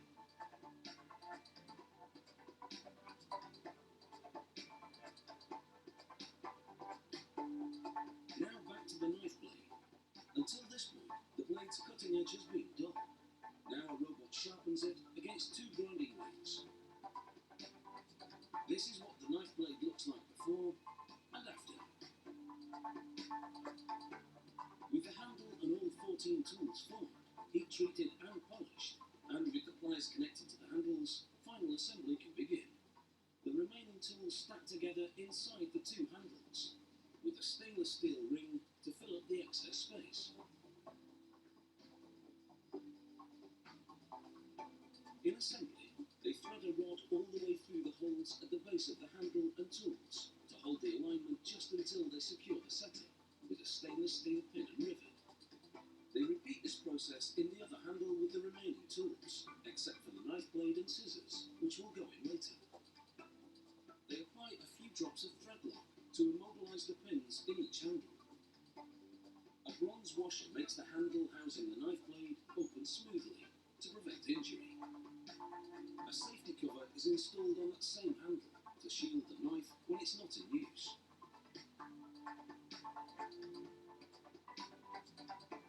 Now for the knife blade itself. They rivet the scissors to the other handle. The assembly is finished. This multi-tool with its 14 different implements is ready to be folded up and tucked into a pocket. Now the owner can be confident that he or she will always have the right tool for the job, which is handy.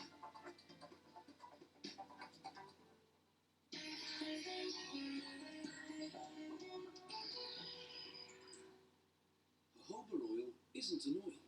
Actually, it's a liquid wax from the seed of the jojoba plant, a native to the Sonoran desert areas in Arizona, California, and Mexico.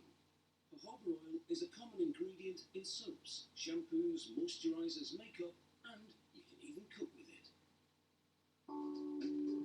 Cosmetics manufacturers buy refined jojoba oil from a processing facility. The oil in its natural state is golden, with a slightly nutty odor. Once refined, it can be rendered colorless and odorless if so required. The jojoba farm takes selected cuttings from mature jojoba shrubs, roots them, and then grows them for 18 months to 2 years in a greenhouse. Then they transplant them into the fields. The wind carries pollen from male plants to fertilize female plants, after which the female seed starts developing. Each seed is housed inside a hull, which gradually dries out and separates, dropping the seed to the ground. The fallen seeds are harvested. The mechanical harvester works like a giant vacuum, sucking the seeds off the ground, as well as a lot of sand, twigs and rocks.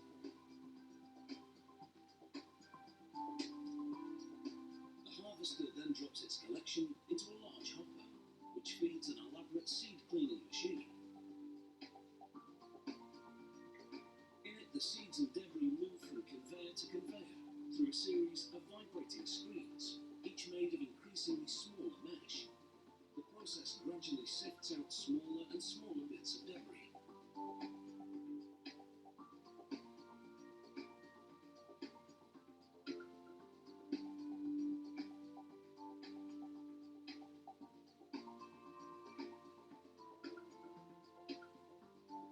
At this point, as you can see, there's a whole lot of shaking going on.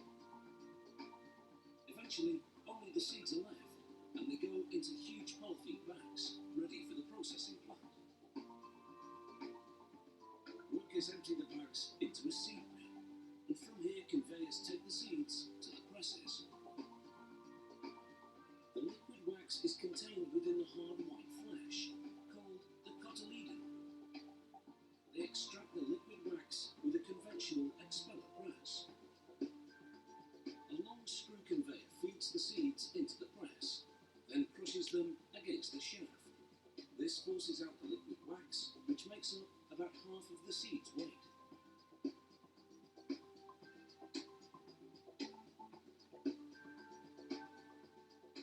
The mashed seed solids, called cake, are put to good use. Some are used for compost, and some will be processed into exfoliants for face or body products. The expelled liquid wax is moved into a holding container, and from there, a pump pushes it through a filter press. This press consists of several plates and frames, each one covered with a filter cloth. wax passes through, the cloth catches the last remaining solids. This build-up of seed particles and other debris is biodegradable. To make exfoliants, machines grind the cake into particles. Then vibrating sifters divide the particles by size, rejecting the unwanted for compost. The extracted liquid wax isn't yet fully refined, so workers add natural powdered absorbents, then filter them out, and this clarifies the jojoba oil to its finished state. In the lab, extensive quality tests are carried out on every batch. Colour, odour and chemical composition are closely analysed, ensuring the oil meets strict product specifications. As the oil flows from storage tanks into shipping drums, it passes through a final ultra-sensitive cartridge filter, which is the final filter.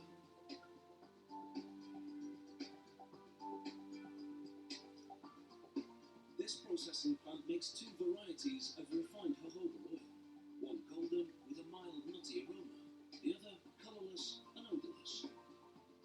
The texture and consistency are identical, and manufacturers buy whichever variety better suits their product. Whichever it is, hopefully, they're made up with it. Coming up, don't say we don't go to the wire just for you, because we do. We meet the men who make marionettes. See you after the break.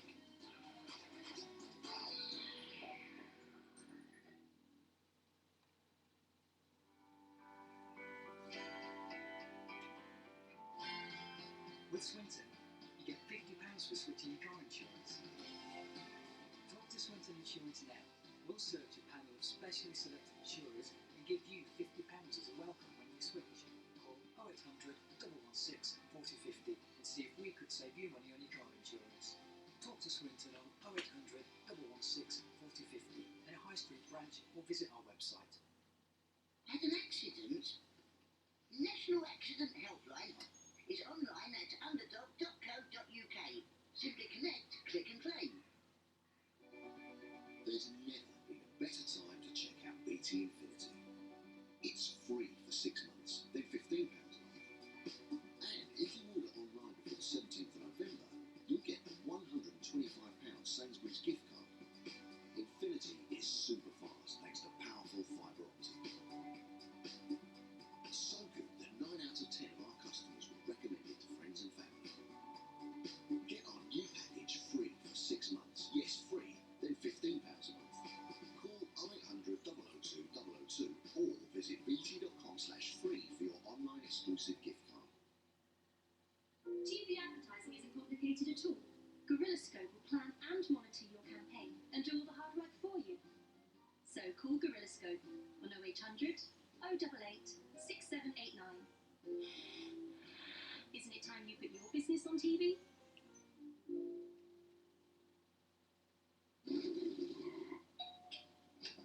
What's your work? I fix problems, Matthew. You must be Lucy. Your computer, TV, and backup installed, right? Right. And you've sent photos of these items to the direct line. Yeah. Then if all is good, replacements will be ready to send within 8 hours. Now, Lucy, there are people out there who can make sure this never happens to you again. What will they do? For the burglar alarm.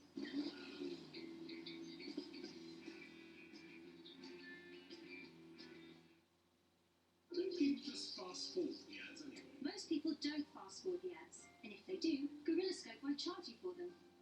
So call Gorillascope on 0800 088 6789. Isn't it time you put your business on TV? It's important to be passing across quality, isn't it? If I'm handing across a scrap of paper, they're going to get a scrappy service, aren't they? It's important that that business card is saying what you wanted to say. I know I can trust Vistaprint to produce for me exactly what I'm asking them to. Pass across quality with 100 business cards for £4.99. Plus get a card holder free at vistaprint.co.uk/TV. It's basic branding, isn't it? It's basic marketing. You're putting the mark out there so people see that and they think, yes, right, it's going to be good standard.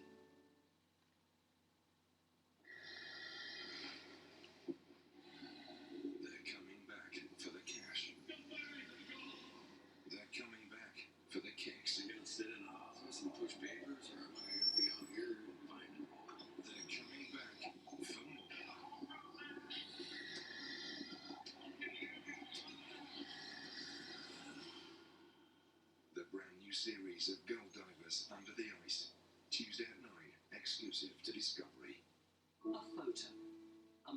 moment held in time. If you could travel through a photo, you could travel through time. So I will challenge what I know how and look at it through fresh eyes, using groundbreaking technology to show images of World War I in a way they've never been shown before. Can our generation truly understand the one that made such a huge sacrifice? Tony Robinson's World War I, Sunday at 8, brand new to Discovery.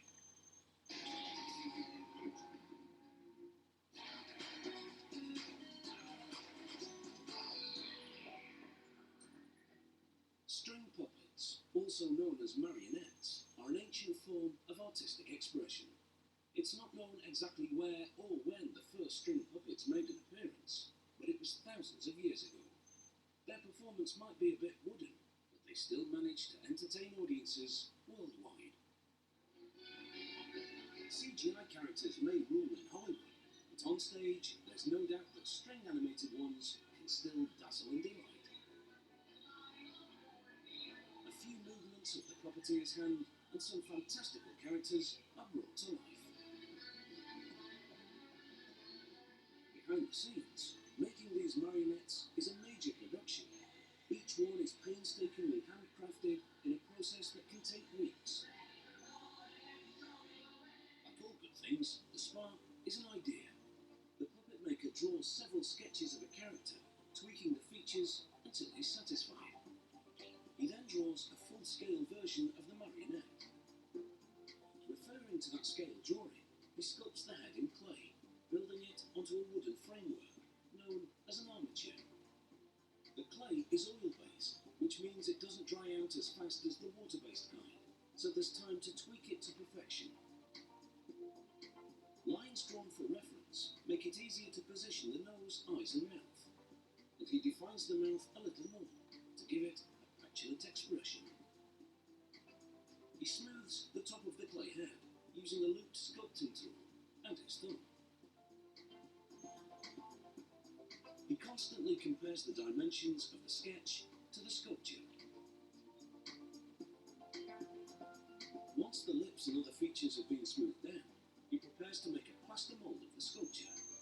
He divides the head into 4 sections and outlines a trapdoor at the back of the head for easy access later. He now inserts metal shims along the dividing lines. He's essentially building walls to contain moulding plaster.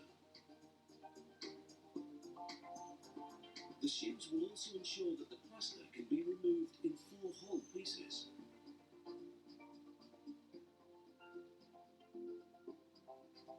The plaster has been mixed to the consistency of thick cream. He scoops a generous amount into a walled-in section of the clay sculpture. The plaster generates heat as it hardens and sets. It then cools for about half an hour. He removes the shims that surround it, and then reuses those shims to wall in the next section. He repeats the process once more.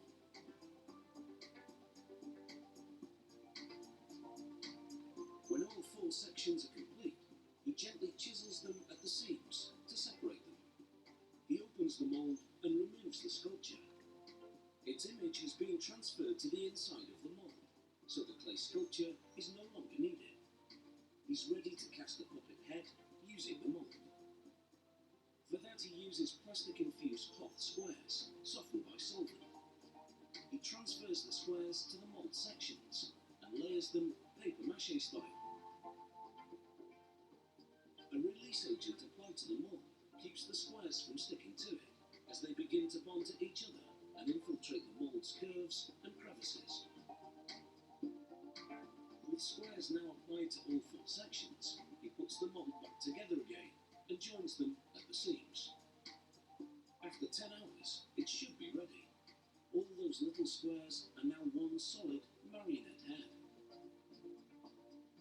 The casting looks pretty rough at this point, so he covers the entire surface with plastic wood filler.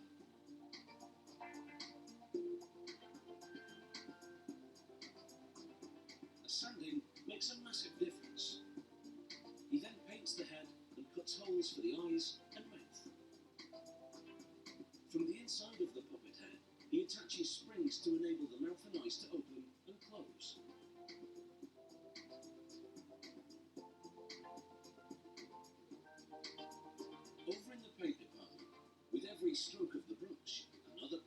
becomes a more colourful character.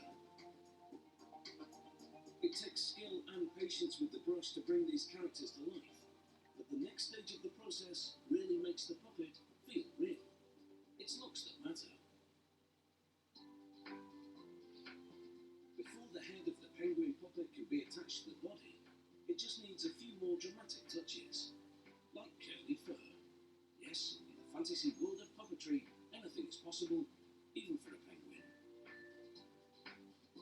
He traces the pattern on the reverse side of the furry fabric, and cuts it out from that side too. He stitches the fabric together to conform to the shape of the penguin head. This process must be repeated for each fur-covered part. He then checks the fit.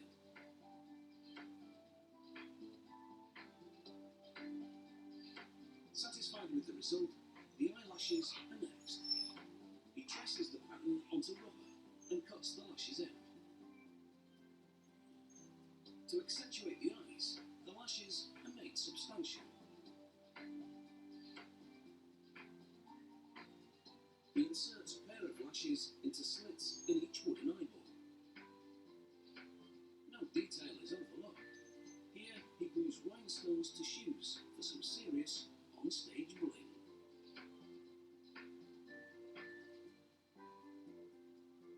He's now ready to build the torso and limbs of the marionette. He traces the pattern of those parts onto blocks of wood and then cuts them out. This particular part is a hand for the penguin character.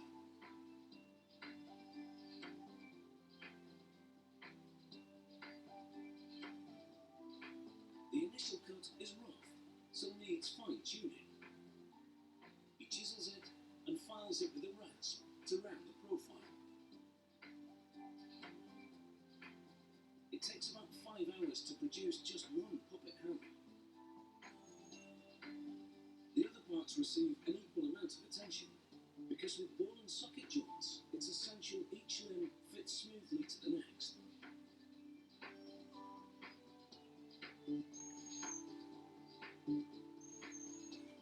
He attaches the two limb segments with a hinge made from a kind of fiberboard, and tests that the joint will move freely under the costume.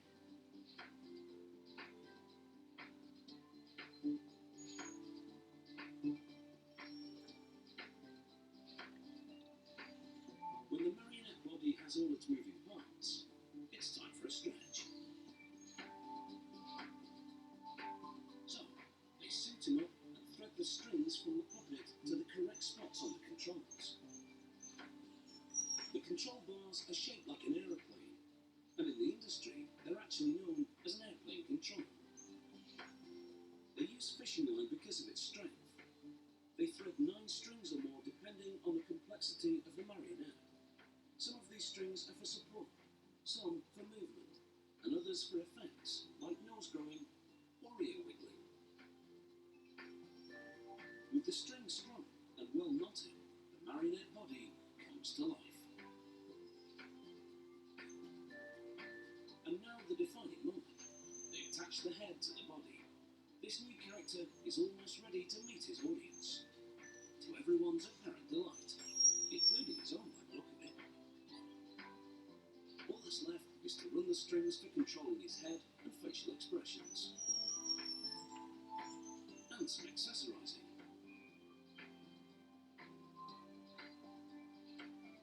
They now manipulate the strings to check his limb dexterity and the movement of his mouth, eyes and eyebrows. This marionette is now ready for the stage. Between shows, he rests. After all, he can't always be working. It takes up to 1,500 hours to create each one of these marionettes.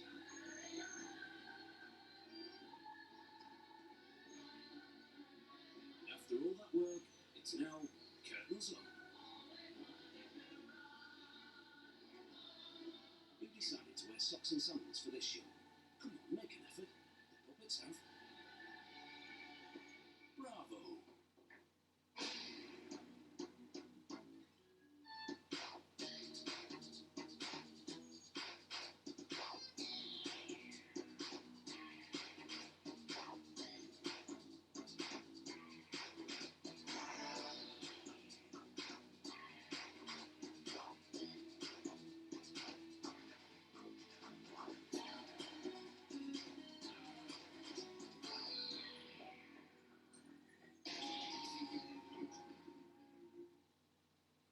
was diagnosed, straight away I was told, you have cancer, and we're going to take your right lung out to get rid of it. You feel like you don't want to get up anymore, you feel like you don't want to get out of bed, you just don't want to do anything. You want to shut the curtains and not see anyone. That's it, and shut the door behind you. To see your kiddies' faces when you're diagnosed is just heartbreaking. And yes, I knew I had cancer, I knew it was serious, but I had a way ahead. And it's only through the work of Cancer Research UK that we can battle it, we can do something about it, so that more people will hear the words, you're going to be okay, rather than there's nothing we can do for you. Because without cancer research and all the hard and brilliant work they do, I wouldn't be here right now. So please just give £2 a month. £2 a month is a chocolate bar, a can of juice, or it's a coffee. And every £2 that somebody gives brings the day that we'll beat cancer closer, as we will beat cancer. And we want to do it sooner rather than later, because too many people still die. You couldn't get a better buzz than Stephen Song's actual life. Do it. Just do it. Yeah. Please call 0800 316 4000 and give £2 a month to Cancer Research UK. Thank you. What's the big deal about topcashback.co.uk? We thought we'd let our members explain. Saw a great TV and broadband package the other day with £150 cash back, money back on all my online play shopping. Buy everything I need on there and get money back. The single best thing with Top Cashback is it's easy money, no dramas. Always remember to use Top Cashback when you shop online. That way, you get a bit back when you spend. Top Cashback, top side. 2 million members earn money with Top Cashback. Don't miss out. Join today. Topcashback.co.uk. Money back when you shop online. Mistakes. They happen, but if you've been a victim of a medical mistake, the consequences can be life-changing. First for Lawyers are experts in making things easier for you and your family to cope with. We don't just fight for compensation, we work hard to get you the care required to get you better. First for Lawyers want to get you back to being you, because that's what justice feels like. To see if you have a medical compensation claim, call 0800 567 7822.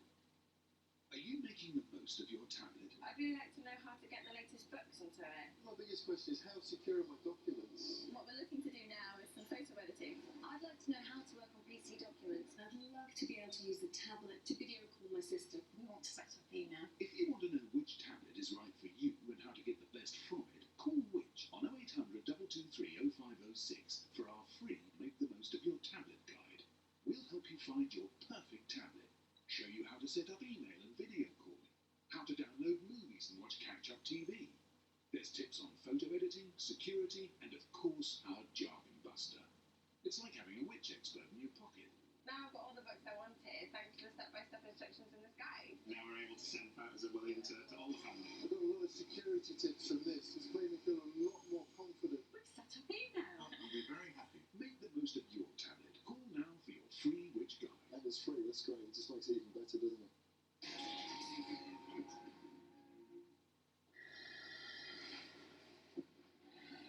They're coming back for the cash.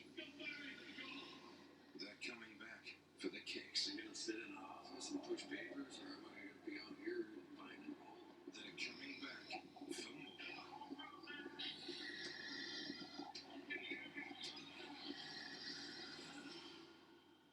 The brand new series of Gold Divers Under the Ice. Tuesday at 9, exclusive to Discovery. Imagine a life with no laws, no taxes, no bills. Sounds great, doesn't it? Did you really feel my fingers right now? It's a scary transition to move on a houseboat. I seriously think the lake is trying to kill me. It's worthwhile because you see. How far would you go for your freedom? Isolate Travel, Sunday at 10, new to Discovery and HD.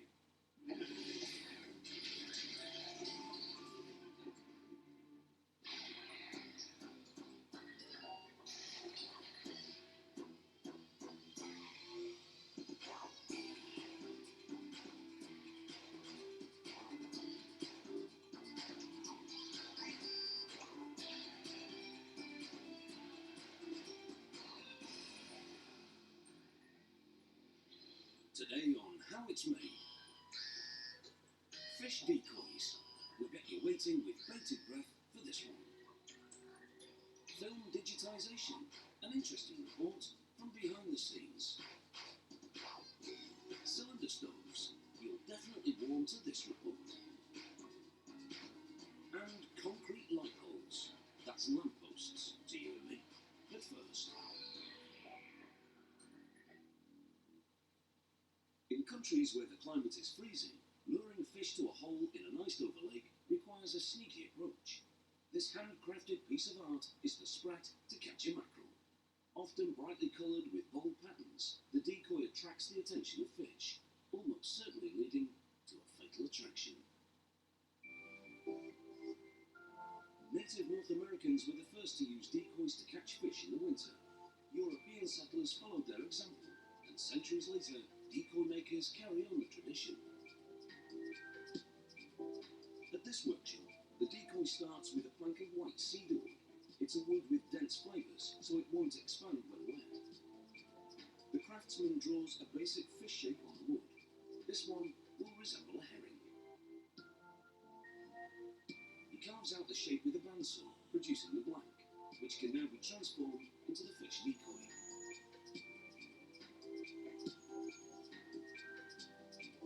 He cuts a narrow slot for attaching a metal tail fin, and draws a centre line around the decoy blank. This serves as a reference point as he tapers the edges with a sharp knife. If he cuts too deep, he could spoil the carving, so he whittles carefully, removing just a little with each stroke of the knife. The goal is to round the sharp edges and soften the profile.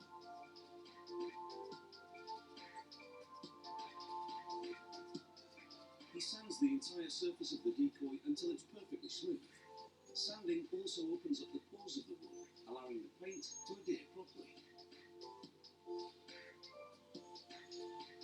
He carves a mouth, and then cuts slits for the two sets of side fins. He now bores into the wood on both sides to create eye sockets.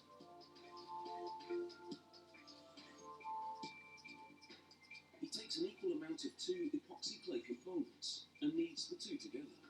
This activates the ingredients, turning it into a putty-like adhesive.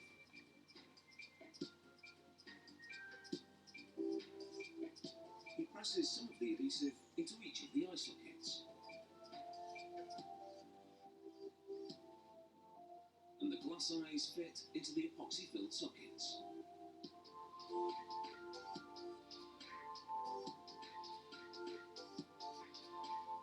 The fins come from a sheet of aluminium. One dorsal fin, two sets of side fins, and a large tail fin. He inserts the fins into the slots in the carving. He then drills holes in the wood on each side and presses nails into those holes using pliers. This secures the tail fin. The fins on the decoy are larger than on the real ones. This helps them sit in the water when weighted. He now carves a pocket for that weight in the decoy's belly. He inserts the front side fins so that they protrude slightly into the freshly carved pocket. He then scoops up some molten lead and pours it into the pocket. Once solidified, it acts as a weight so the decoy will sink, and it will also secure the two side fins. He applies epoxy to the lead, sealing it so it won't be exposed to the water. He coats the entire decoy with lacquer. This seals the wood against water, which would have caused the wood to swell and crack the final finish. Once the lacquer dries, the decoy is ready to take the plunge. He tests it to confirm that it sinks, and that it sits level on the water and swims. Sometimes more lead needs to be added, but in this case, the decoy takes to it like a fish to water. He marks a spot for the screw eye, which will take the fishing line, and then twists the screw eye into that spot. He paints the herring decoy a vibrant red, a colour that isn't strictly accurate, but one that should excite real fish.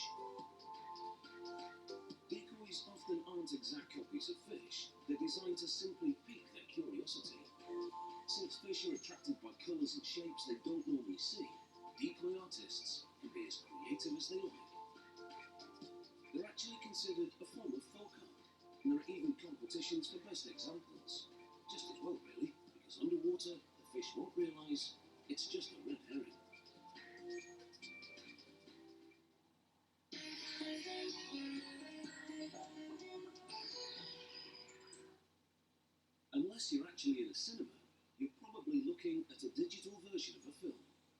Anything shot on film has to be digitised for it to be put on a disc, or drive, or downloaded from the internet.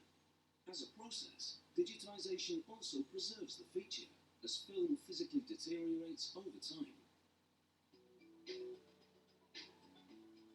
A film has to be in a digital format to be viewed from a DVD, or as a downloaded file on a computer, or a smartphone, or a tablet.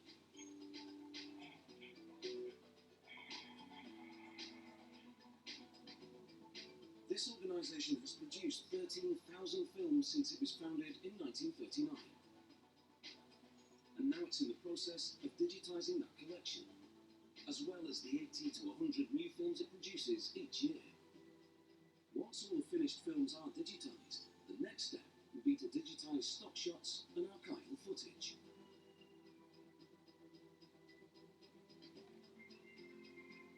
The Film Board's archives contain many films which have deteriorated due to age and poor storage conditions, such as exposure to cold or to heat and excess humidity, which causes fungus growth.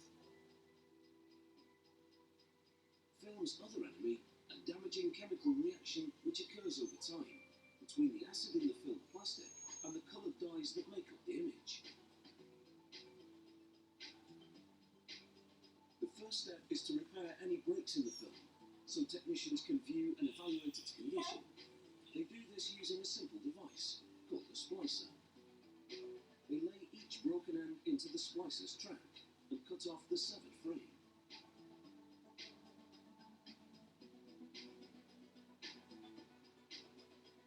A missing frame here or there isn't noticeable. Once the broken frame is removed, they lay both ends in the track, centering the meeting point.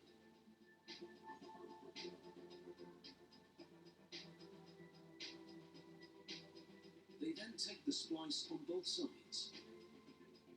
This tape is specially made for film splicing.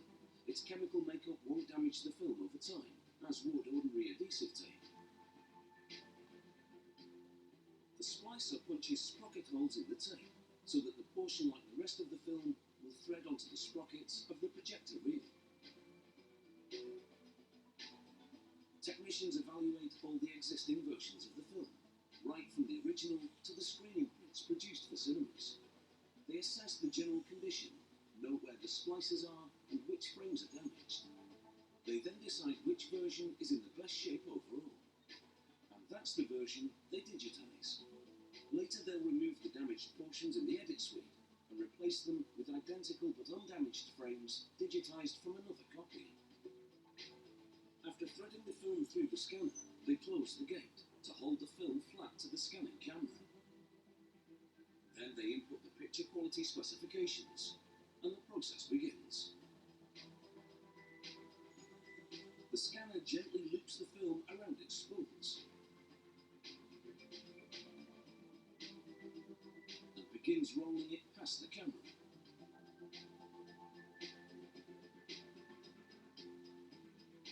For the picture quality they've selected for this digitisation, the camera shoots 3 pictures of every frame.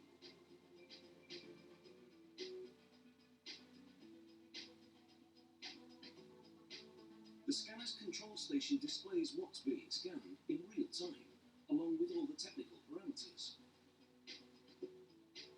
This digitisation process itemises every single frame, so when they digitally replace a damaged portion from another copy, they can match everything up to the exact frames.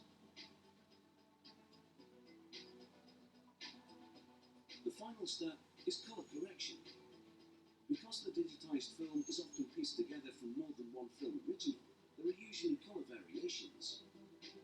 For example, the character's blue jacket will be a different shade of blue at different times. At this station, the technician manipulates the colours to render them uniform throughout the film. After all, film has a very different colour and texture than video. And even though the digitised film will play on a video device, it must remain artistically and historically faithful to the film original. And that is a wrap.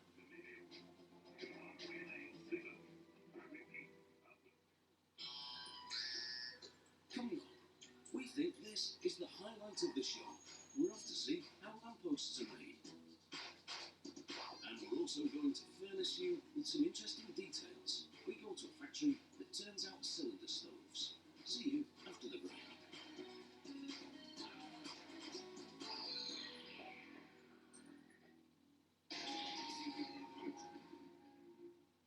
Unlike some, the National Accident Helpline has a no-win, no-fee, no-risk guarantee. Call 0800 556 557 or go to underdog.co.uk. You sure this is right? Oh yeah, all in all, you could have your solid hardwood furniture delivered before Christmas. No, I mean the costume. Hold on, come here. Order now for guaranteed Christmas delivery from Oak Furniture End. This beautiful chest of drawers is just $379. There you go. Perfect.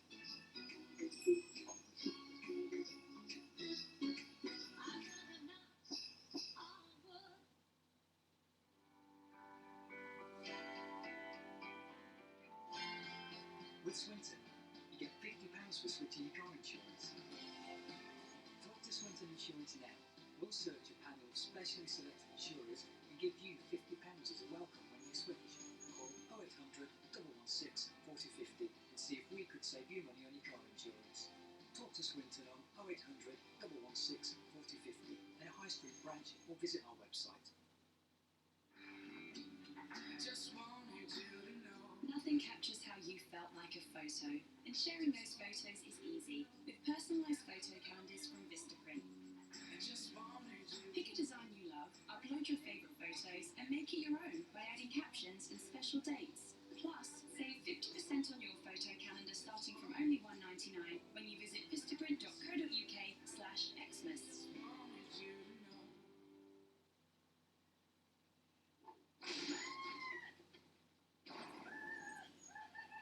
Join Jackpot Toy today and grab our balls while you've got the chance.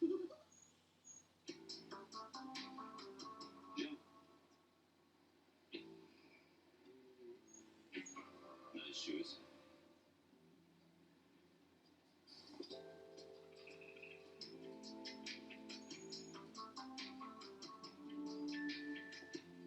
Hi.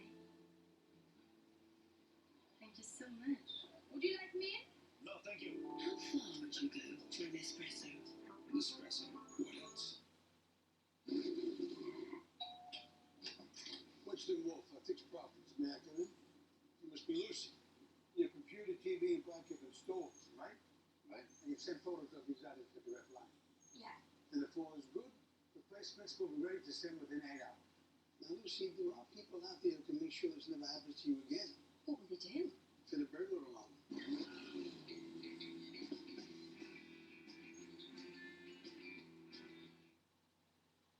And the car just came out of nowhere. And will this pain ever go away?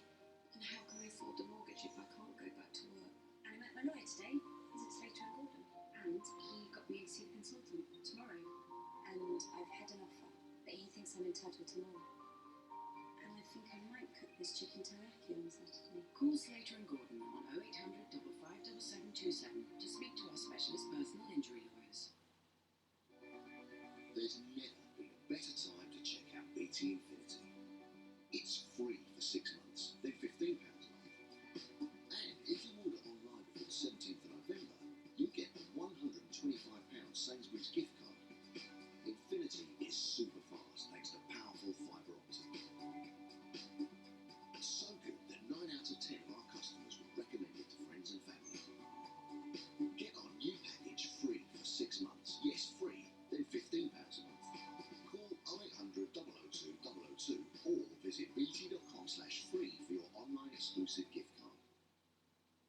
Make your family cozy this winter. These Everest windows in the Everest Christmas sale.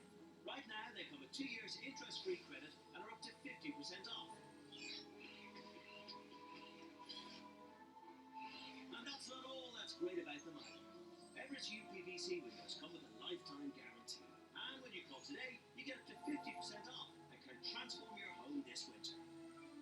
Hurry, up to 50% off in the Everest Christmas sale. Must end soon.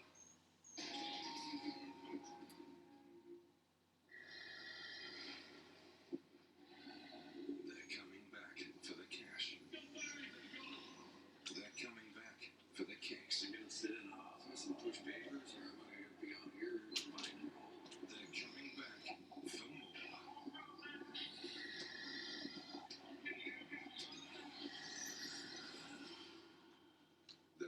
series of girl divers under the ice. Tuesday at 9, exclusive to Discovery. A photo. A moment held in time. If you could travel through a photo, you could travel through time. So I will challenge what I know about them and look at it through fresh eyes, using groundbreaking technology to show images of World War I in a way they've never been shown before. Can our generation truly understand the one that made such a huge Sunday at 8, brand new to Discovery.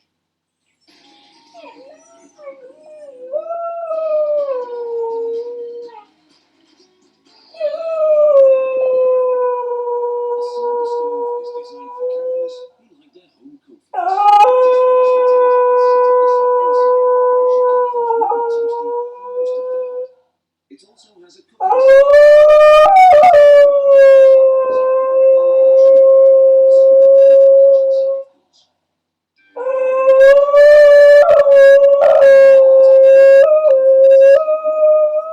A cylinder stove can take the chilled air can take the heat.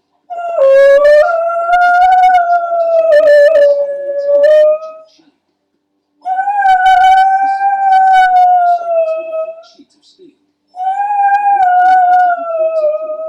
Until it reaches the Then a plasma cutter cuts an opening for the stove door in another sheet of steel, following the pattern overhead. The plasma cutter works by sending an electric arc through compressed air, and the result is a clean cut. He now places the stove body on the door framework and clamps the assembly in a special jig to secure it as he welds the two parts together. He then places the backplate on the workbench and positions the other end of the cylinder on it. He clamps them and welds them together. Using the plasma cutter, he trims the front and back of the stove. From 3 flat sheets of steel to a cylindrical firebox, the process has taken less than 10 minutes. The welder now reinforces the underside of the stove top with several braces arranged in a grid pattern. This extensive bracing will prevent warping to keep the stove top perfectly flat under the intense heat of the wood fire below.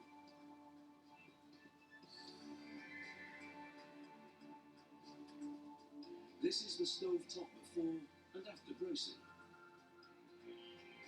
After cutting a hole for the stove pipe, he inserts a piece of pipe temporarily so that he can install a stovepipe collar.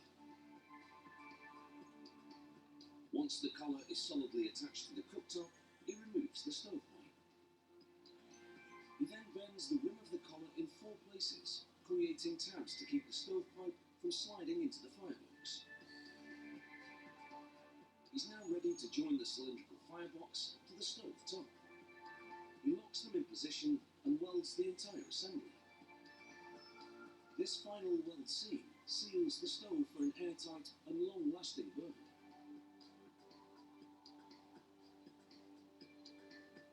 Next, he positions leg fittings on the belly of the stove, and then begins to weld them in place.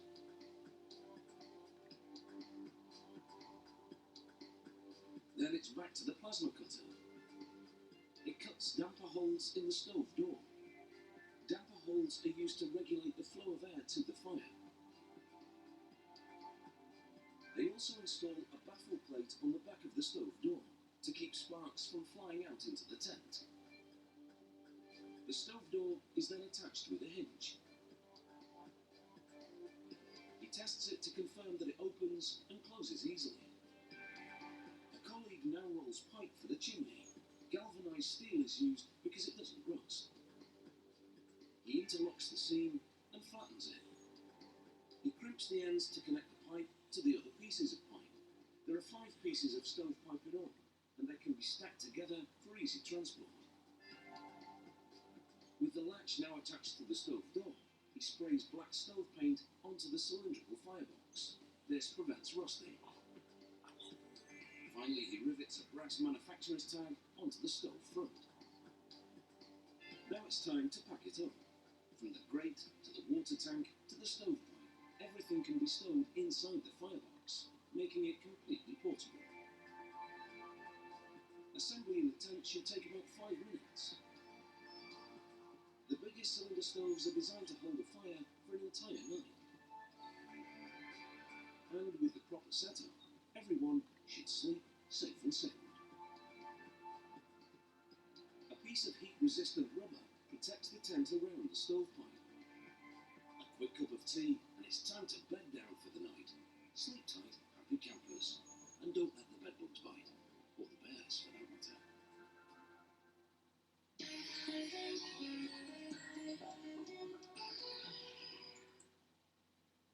Spun concrete light poles tower above our towns and cities, lighting the way. They're actually hollow structures with wiring or cables snaked through the cores.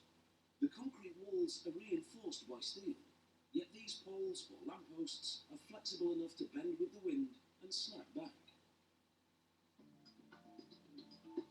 When it comes to lampposts, the higher the light, the greater the area illuminated. Some concrete lampposts are over 10 metres high.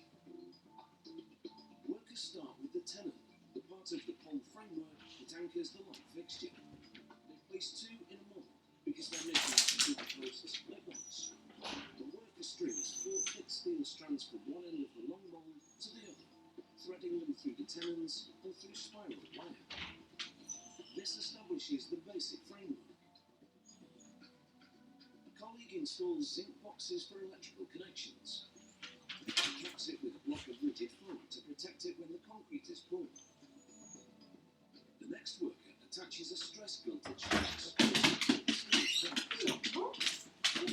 is one by one to a specific tension, and they stretch like rubber bands. They'll be pulled even tighter later on. Every meter or so, he attaches spring rings for extra rigidity. He ties them in place with plastic-coated wire.